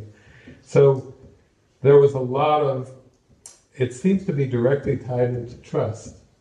I remember one time when Jason Warwick and I went to her house, and we were just visiting, and she welcomed us in, and then she said, "I think I need to go get some groceries." And then she said to Jason, "Why don't you come with me?" And Jason said, "Okay." So they went to the grocery store, they were in the aisles buying the groceries, and then she walked up to Jason and she said, "Okay, give it to me straight." And he said, "What?" He said, she's like, "What's it going to take?" "What's what going to take?" To hear the guidance, to give my life over, to follow this path completely, what's it going to take? And she basically heard Jason just said, "Trust." And then she said, "Trust who?" And Jason said, "Trust David and trust me." And she said, "Okay." And then she just rapidly seemed to take a lot of steps that were seen as pretty radical by the world. But when she was later on asked about these seemingly radical steps that she took, she said they didn't feel radical to her. They just felt given. It just felt like, oh, of course, this is the next, of course. So it wasn't like there was a lot of doubts or second guessing going on. And I think that that's the way that guidance works, that we are to learn how to pray and how to listen to these internal nudges, little internal prompts, little internal suggestions that we're given. And to the extent that we can really feel the goodness of them, the naturalness, the obviousness, how obvious and evident that they are, which she was doing. She would feel it, and then she would just say, "Yes, of course." And it seemed to be a letting go of a sense of a personal will and a personal identity, and more into merging with what's real and true, and feeling the joy of that each time. It just got more and more, stronger and stronger and stronger. I remember one time, because Francis's mother lived in Beijing, and we were going over, maybe it was maybe the third or fourth time we went. I think we went to China 7 times, but maybe the third or fourth time. And we landed in Beijing, and her mother called her up and said, "Yeah, I'd like to have lunch or dinner with you." And Francis just said, "Well, let me just pray on that and check." And then she called her mother back and said, "Oh, every day is booked up for the next couple weeks." She said, "It's just so full and so booked up." And her mother was like, "Got to be kidding me. You travel all over the world, you finally make it to Beijing, and I'm your mother. I wanted to have lunch or dinner with you." And she's, no, at this point there's no openings for faculty, because it's just what's the service and devotion to what's most helpful. We were going around doing interviews, going to groups, going to even hidden Course in Miracles groups that weren't allowed, didn't feel it could be public. We were going to secret Course in Miracles groups and meeting with so many people. And for her, that was just a good example of how surrendered over she was. And I think at the very end of that trip, there was a little time, maybe an hour and a half or a couple hours, that opened up, and she called her up. She says, "Okay, I can have lunch with you." So her mother was, oh, great. So when the mother finally got to have lunch with her, she had asked Francis a lot of questions, like what's going on with your life, and what are you doing with your life, and what's it all up to, and everything. And Francis said, well, I'm very busy, I don't really have time, but David has a website, it's all been put into Mandarin, all your questions are answered on the website, so just read the website. She just gave her the website. So her mother read the website, and in Mandarin, and been translated in Mandarin, and so when they came together for lunch, her mother was like, oh, I did read the website. So basically, this world is an illusion. She said to Francis, that's what I'm getting from reading the website, this world is just an illusion. Francis said, yes, that's very good, that's exactly what it's saying. And then her mother said, so what is our relationship? If we're not mother and daughter, what is our relationship? And Francis said, well, we have to look at the relationship being the dreamer of the dream to the dream. And her mother was like, wow, that's deep. And just took it into prayer. And so the lunch that they did finally have was very deep interaction with lots of prayer and lots of stillness.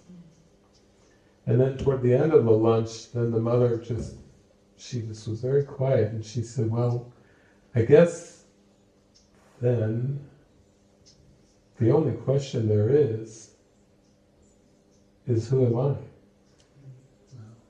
Francis said, yeah, exactly. That is the question. And then she subsequently found out that after that lunch meeting, her mother, who was an atheist, basically went into a full-blown mystical experience after that encounter. And it was so huge and so mind-expanding that the next communication Francis had from her was her mother trying to explain the mystical experience in words, and then basically Francis said, oh, what is your question? Do you have a question? And then the mother said, how can I tell my friends about this mystical experience? And Francis's answer was, it was only for you. It was only for you. You don't have to figure that one out. You can't really explain it to anybody. It was only for you. It was just from your heart. It was just an answer, an experience as an answer to your prayer in your heart. So it kind of just goes to illustrate, it's really about, hearing guidance is really about your yes to God. Of course it would have to be, because it's only the interference only comes from self-doubt. It still comes from that question that her mother raised. The only question is, who am I? And that is where the second guessing or the doubt comes in. But the more we just come into that feeling of saying yes, show me, thy will be done, show me, you lead the way, into that place of receptivity, then it's like all of the answers have already been given us in our heart, and we're just able to access them. We're given access to them because we don't have resistance, because we want to hear them. And there's even some good movies that have been made on that. There was a movie with Robin Williams called What Dreams May Come, where he seems to die in a tunnel, a highway tunnel, where he's hit by a vehicle, but then he has a spiritual guide that shows up and everything's kind of blurry. And at some point, when he keeps asking this guide, I want to see my children. I went to see my children, and the guide says you'll see them when you're ready to see them, when you want to see them. And that's pretty much how the movie unfolds. That he's able to finally meet his children, who are there to reflect his mind when he's ready to see them. And it seems to be that is the way with guidance too. You know, when we're ready, the guidance is already there. We're very ready to hear it. You know, so it's not so much of whether we can or can't hear what the interference is, but how much do we desire to hear it? How determines how ready we are to hear the obvious. And for Francis, I used to say, well, if they make an encyclopedia on spiritual awakening, they'll just have to put a little photo of you and your name next to spiritual awakening in the encyclopedia. But what I was really saying to her was, it was just such a strong willingness to pray and listen and follow, that the way opened very rapidly for her, and the answers came very self-evidently for her. You know, other people would say, that's a big deal, divorcing your husband, or that's a big deal, letting go of your business, or that's a big deal, leaving your country. And she just followed so rapidly the guidance. She would just join with me, we would pray, but she just was so willing to listen and follow. I think there was one point where she was traveling all over the world, but she would go back. She'd grown up in Beijing and in China, then she became a resident of Australia, had an Australian passport. Then she came over to the United States, and we traveled all over the world. And at one point, her mother just contacted her and said, I just want to be with you. I just want to see you more. I want to just live in the same place as you. And so her mother said, I've got this idea that I'm going to apply for an Australian residency, a visa residency, so I can be closer to you. And Francis kind of laughed and said, well, if that's something you feel strongly, but she said, I don't even know if I'm going to be in Australia. It's wherever the Spirit's going to use me or take me. I can't guarantee. And her mother said, well, I think it's a lot of money to spend, like, I don't know, whether it's something like $25,000 on this visa and everything. You know, should I do it or not? And Francis said, you have to go and consult your guidance for that. But don't do it because you think that I'm going to be living there.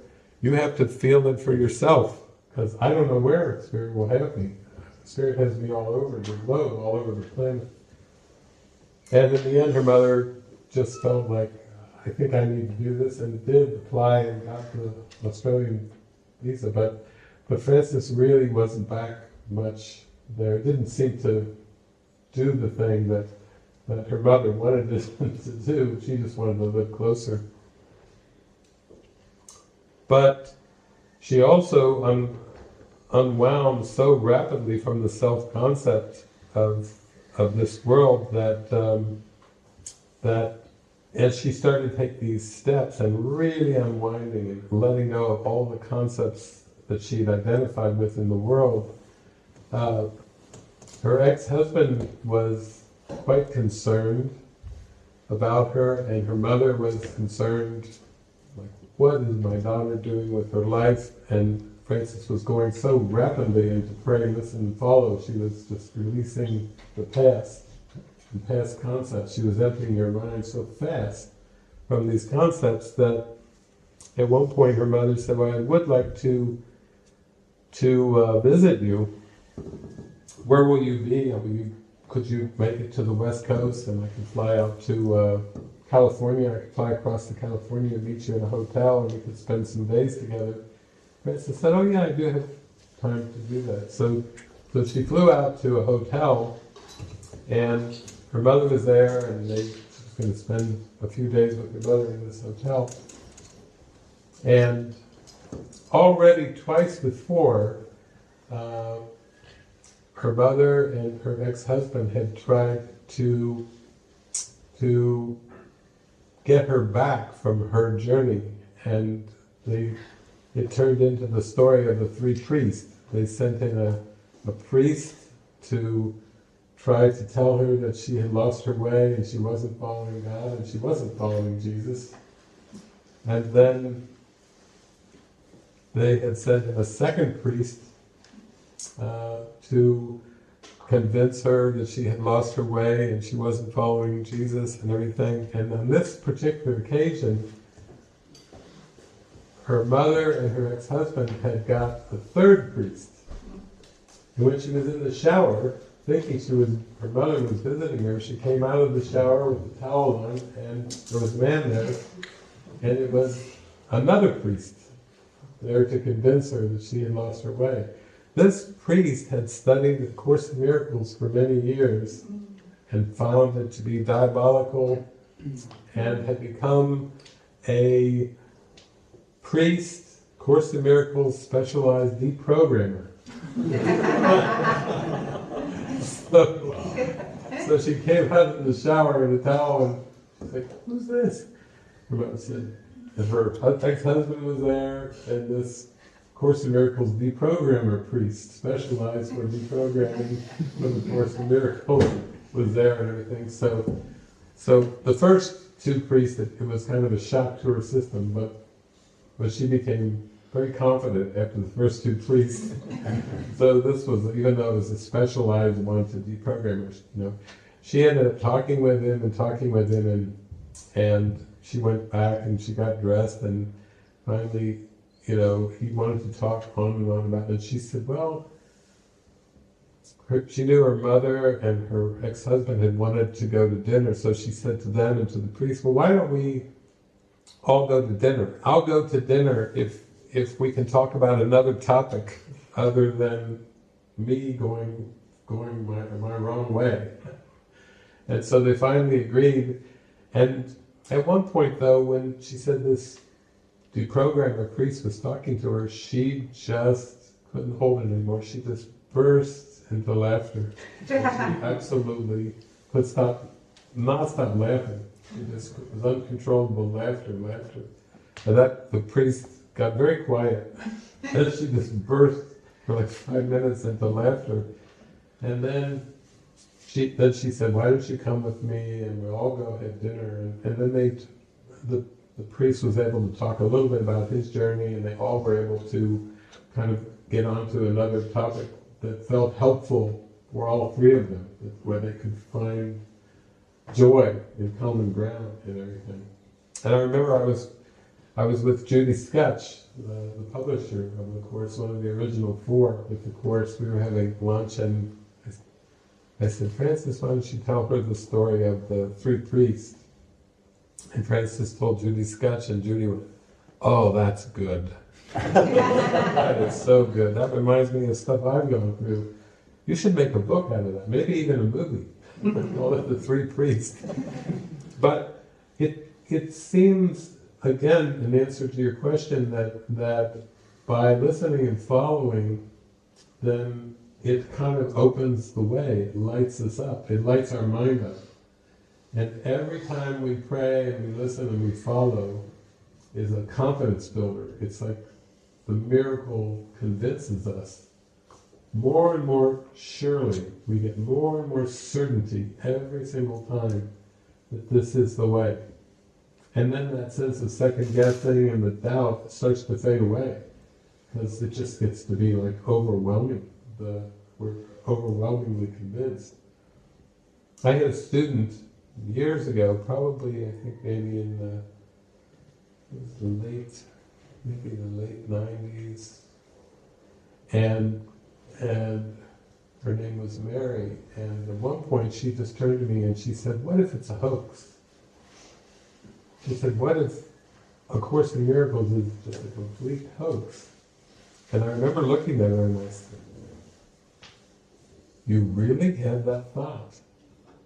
She said, yes, I do have that thought. I'm asking you. And she said, have you ever had that thought? And I said, no.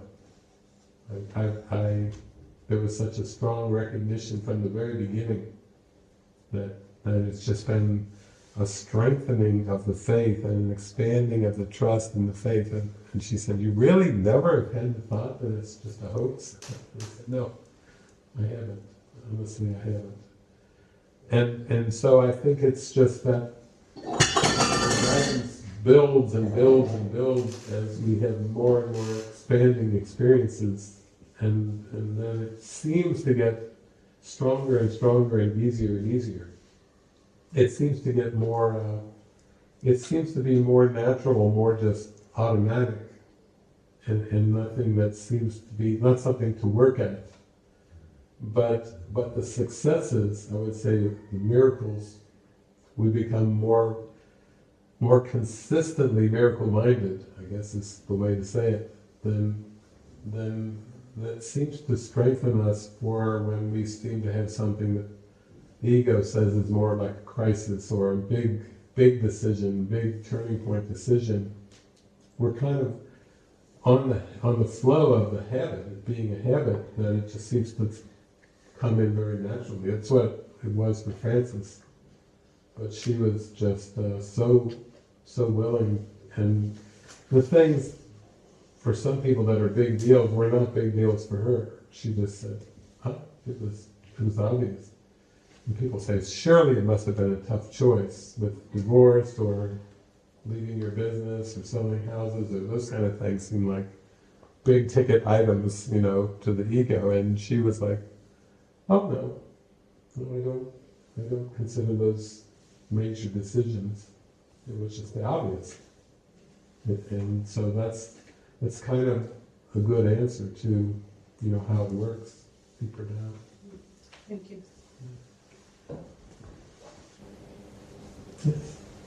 I still have a question about, very practical, about speaking up, or seeing it's not real. I have the impression if I speak up, like in daily life, in my family, for example, that it makes things more real. While if I choose to, no, I don't know if it's suppressing them, if I choose to go down to the sentence of the lesson which says, like, if you are upset, do this, repeat this sentence. If I do that, then it gets less real. So I'm now a bit like, okay, do I now need to speak up, or do I now need to go to this inner peace? It's, for me, it now sounds kind of a contradiction. Well, maybe if we look at it in the context of like speaking up in your family,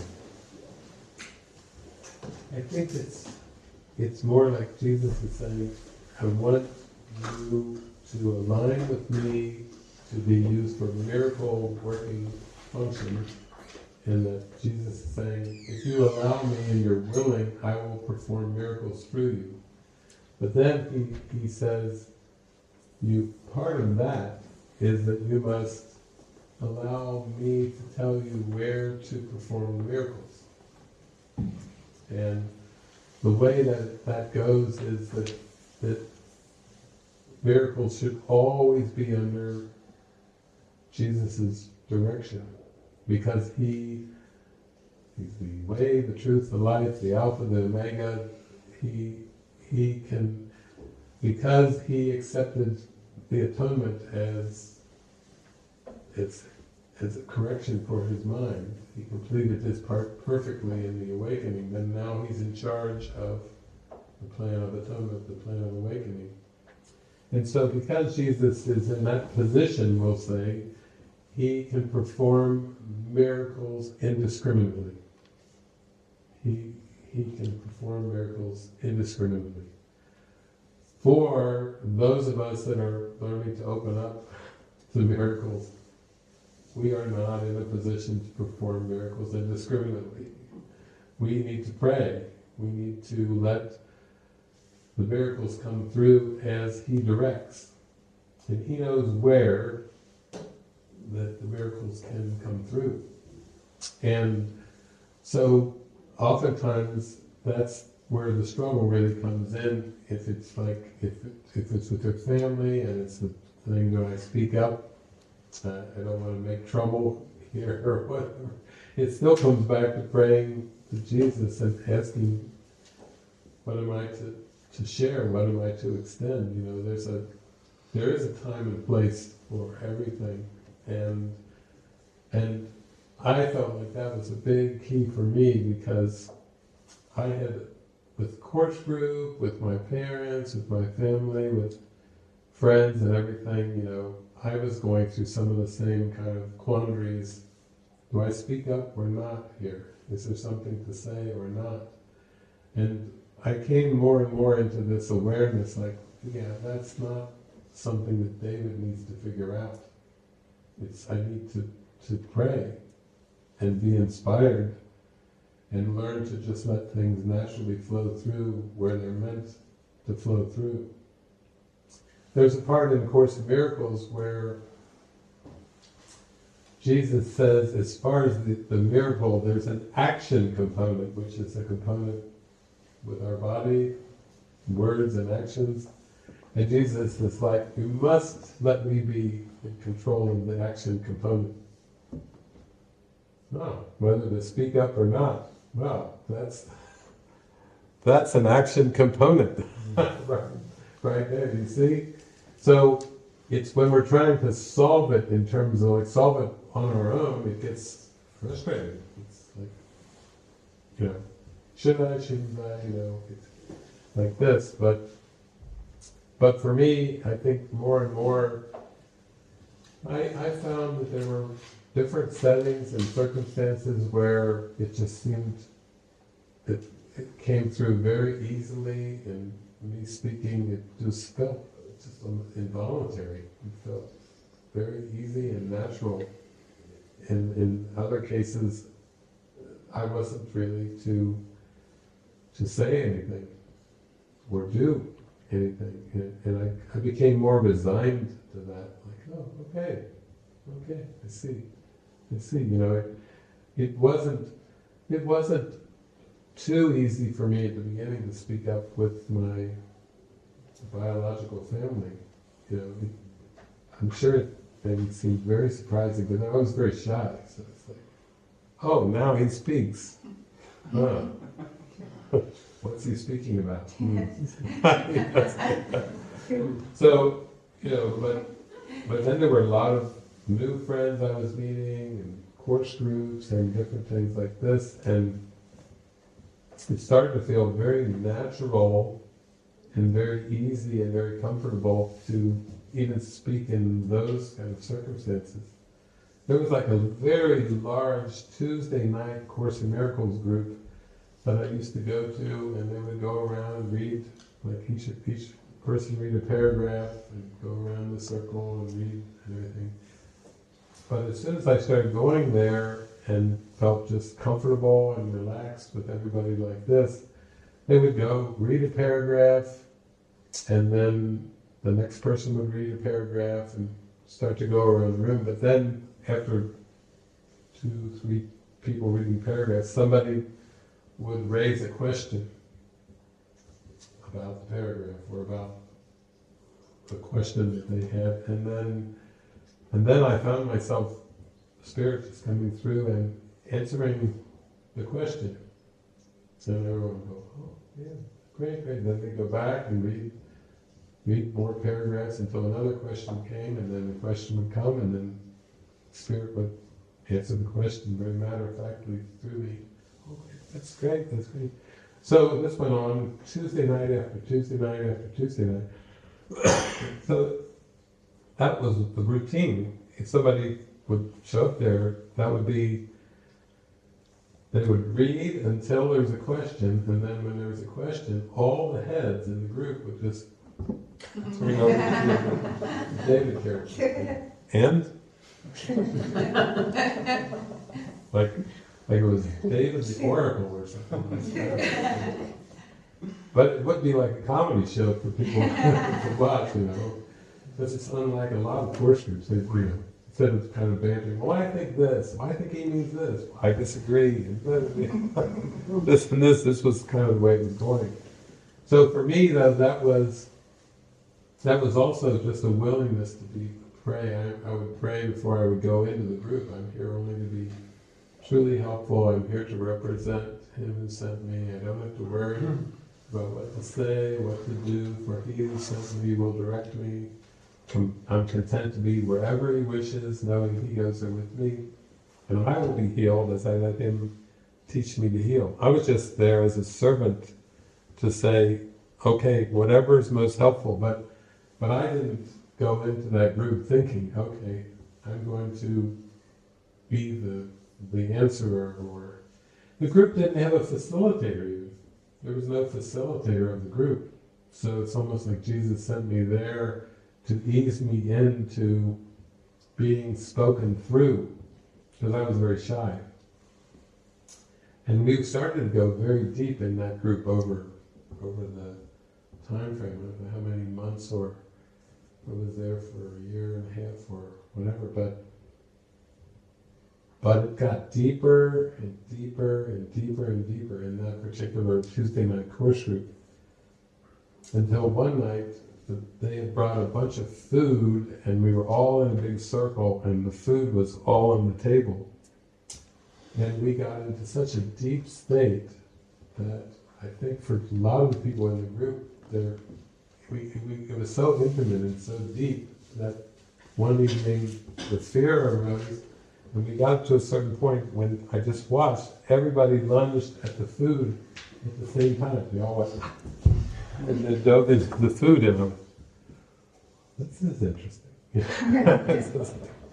And then after that, it was like, we want this to get back more to the social group that we had before, and where we just read the book and eat the food and enjoy the, and I was like, oh, okay, all right then. And some of the people, I said, okay, that's good. That's good, have your group the way you want it. And then a few people said, we want to get together and go even deeper.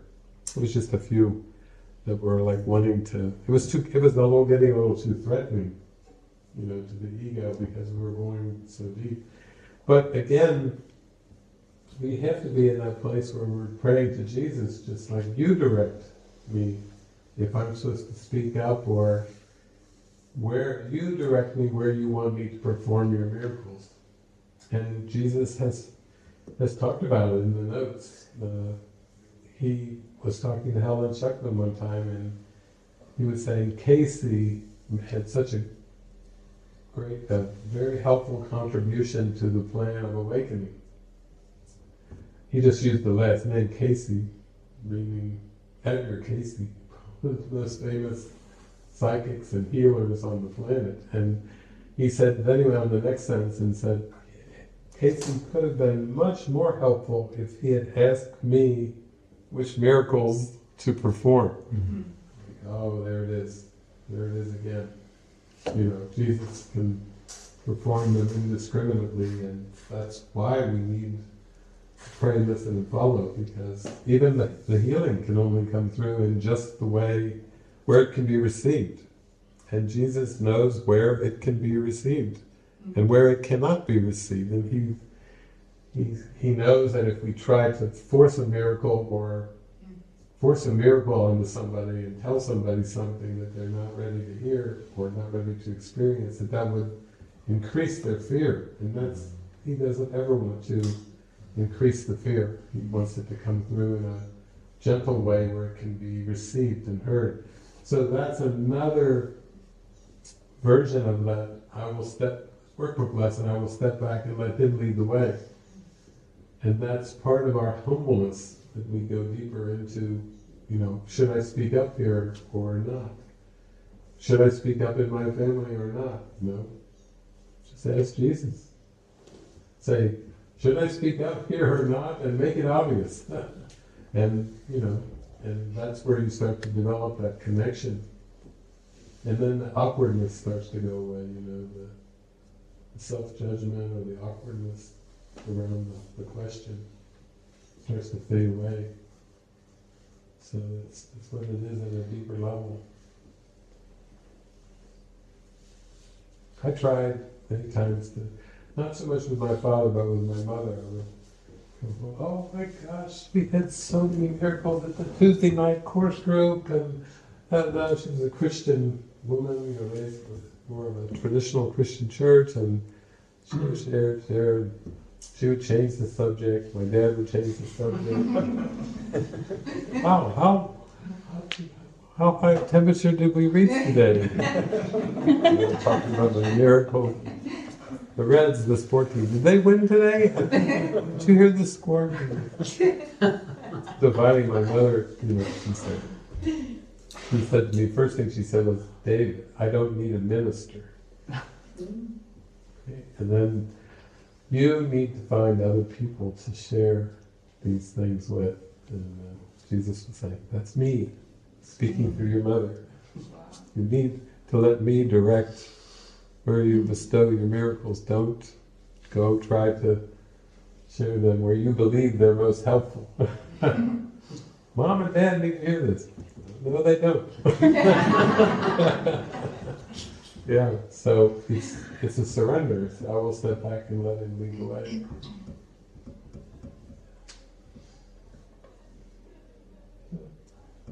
We live and learn. Like Harry says all the time, it just comes to me now, leave your family alone. It's always saying that, leave your family and friends alone. Yeah, it's the focus on the inner work and the inner healing, yeah. I find too, there are signs, like if somebody really is curious, they'll ask you.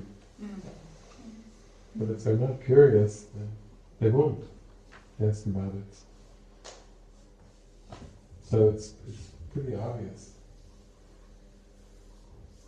I always felt that, yeah, it's not about trying to convince anybody about anything. If they have a sincere question, they'll ask. Sometimes it starts out with, you really are happy. What's going on in your life? Or something like that, where they notice your attitude. And then they have a natural curiosity that rises sometimes when they ask a question. And maybe it's just one question, and you say something, so that's the end of that. But, they're not interested in more, and that's obvious. Yeah.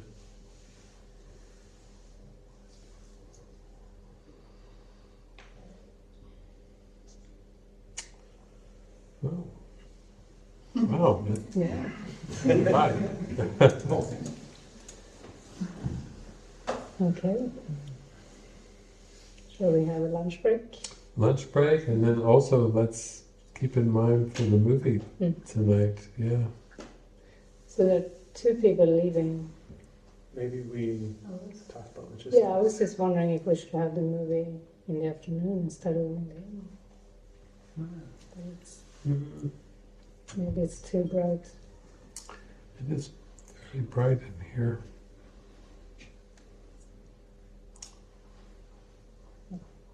It's probably good to have a bit of a pause and change the pace for a while. Yeah.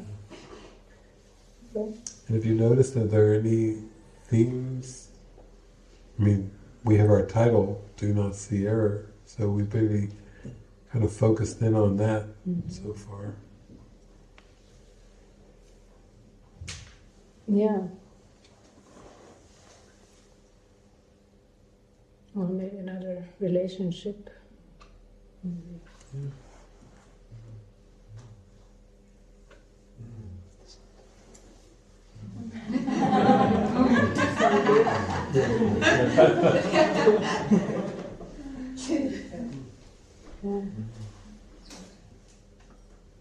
Yeah. Does anyone have any strong requests or theme that you're going through that you want to explore deeper? Maybe I have a thought here about yesterday when you introduced the movie. You mentioned quite briefly this place where decisions are really made. And it resonated in me as very interesting to see what is this place that I'm unconscious of, where decisions are really made. I can't even now. I have lost seemingly my association with this idea, but it still remained in my mind, or in our mind. What is this subject of decisions in general, and this hidden place? It is that I make decisions that I'm not conscious about, and see, because I choose what I see, feel, experience, right? And it's amazing, because just to not forget that I made it. I have decided about everything and about the situation. This place that it is, it sounded inspiring to me. So just to mention it, and maybe whatever comes to this subject or this experience, it was good. It was kind of interesting association. Yeah, it was. Maybe you can remember. Yeah, we were talking too about consciousness and receiving messages from above and below the right mind, the wrong mind, and how Jesus says actually consciousness is the part of the mind that will induce action. So when we seem to act, like seems to a person like, oh, I'm going to decide to do this, go to this retreat, or spend this money, or buy this thing, but that's more of a reflection or an outcome.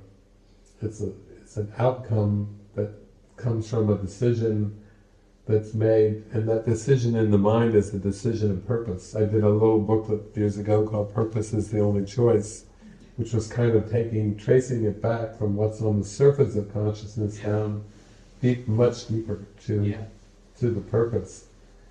And then what seems to happen, what seems to be presented in the world is more of a reflection of the purpose that was chosen.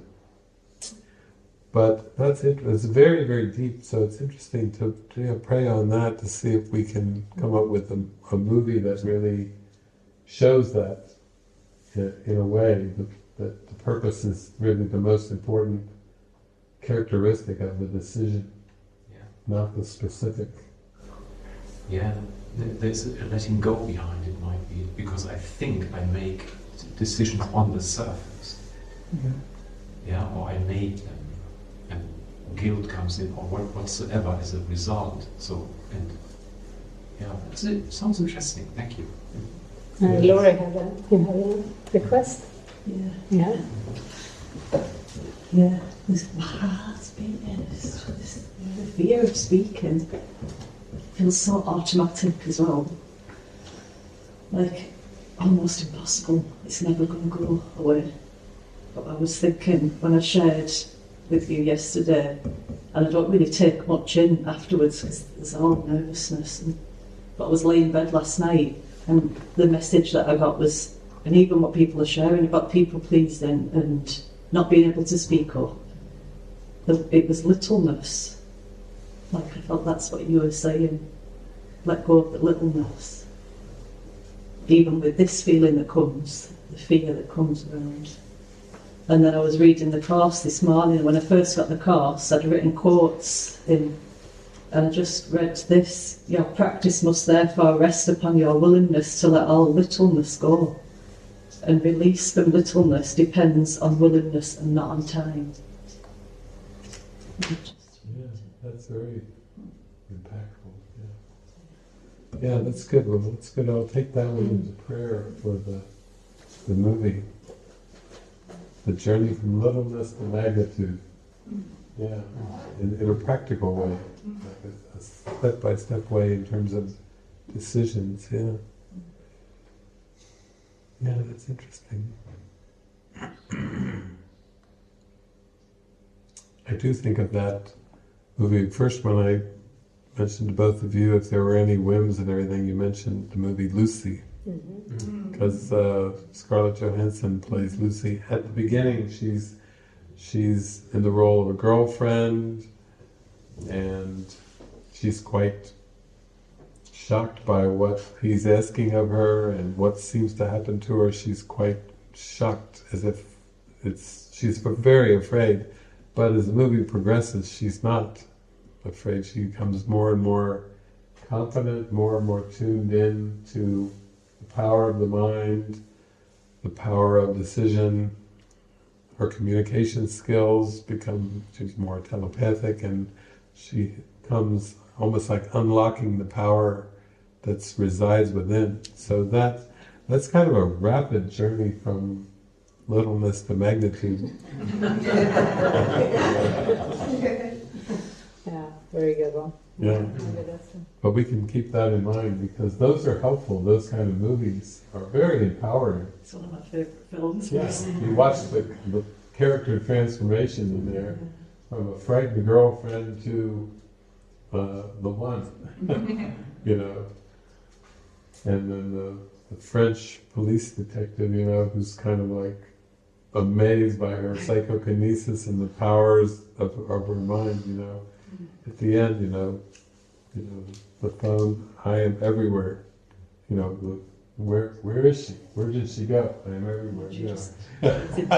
Yeah, it's just huge. Well, that one, or we'll keep an eye out for those kind, because that's very good. At the beginning, she was into people pleasing. By the end of the movie, you know, the gangsters were trying to shoot her, and they couldn't even shoot her. At the end, she had transcended that possibility. Like, it's like, you can shoot my garment, but you can't shoot me. I mean, she was, yeah, that's good. Okay.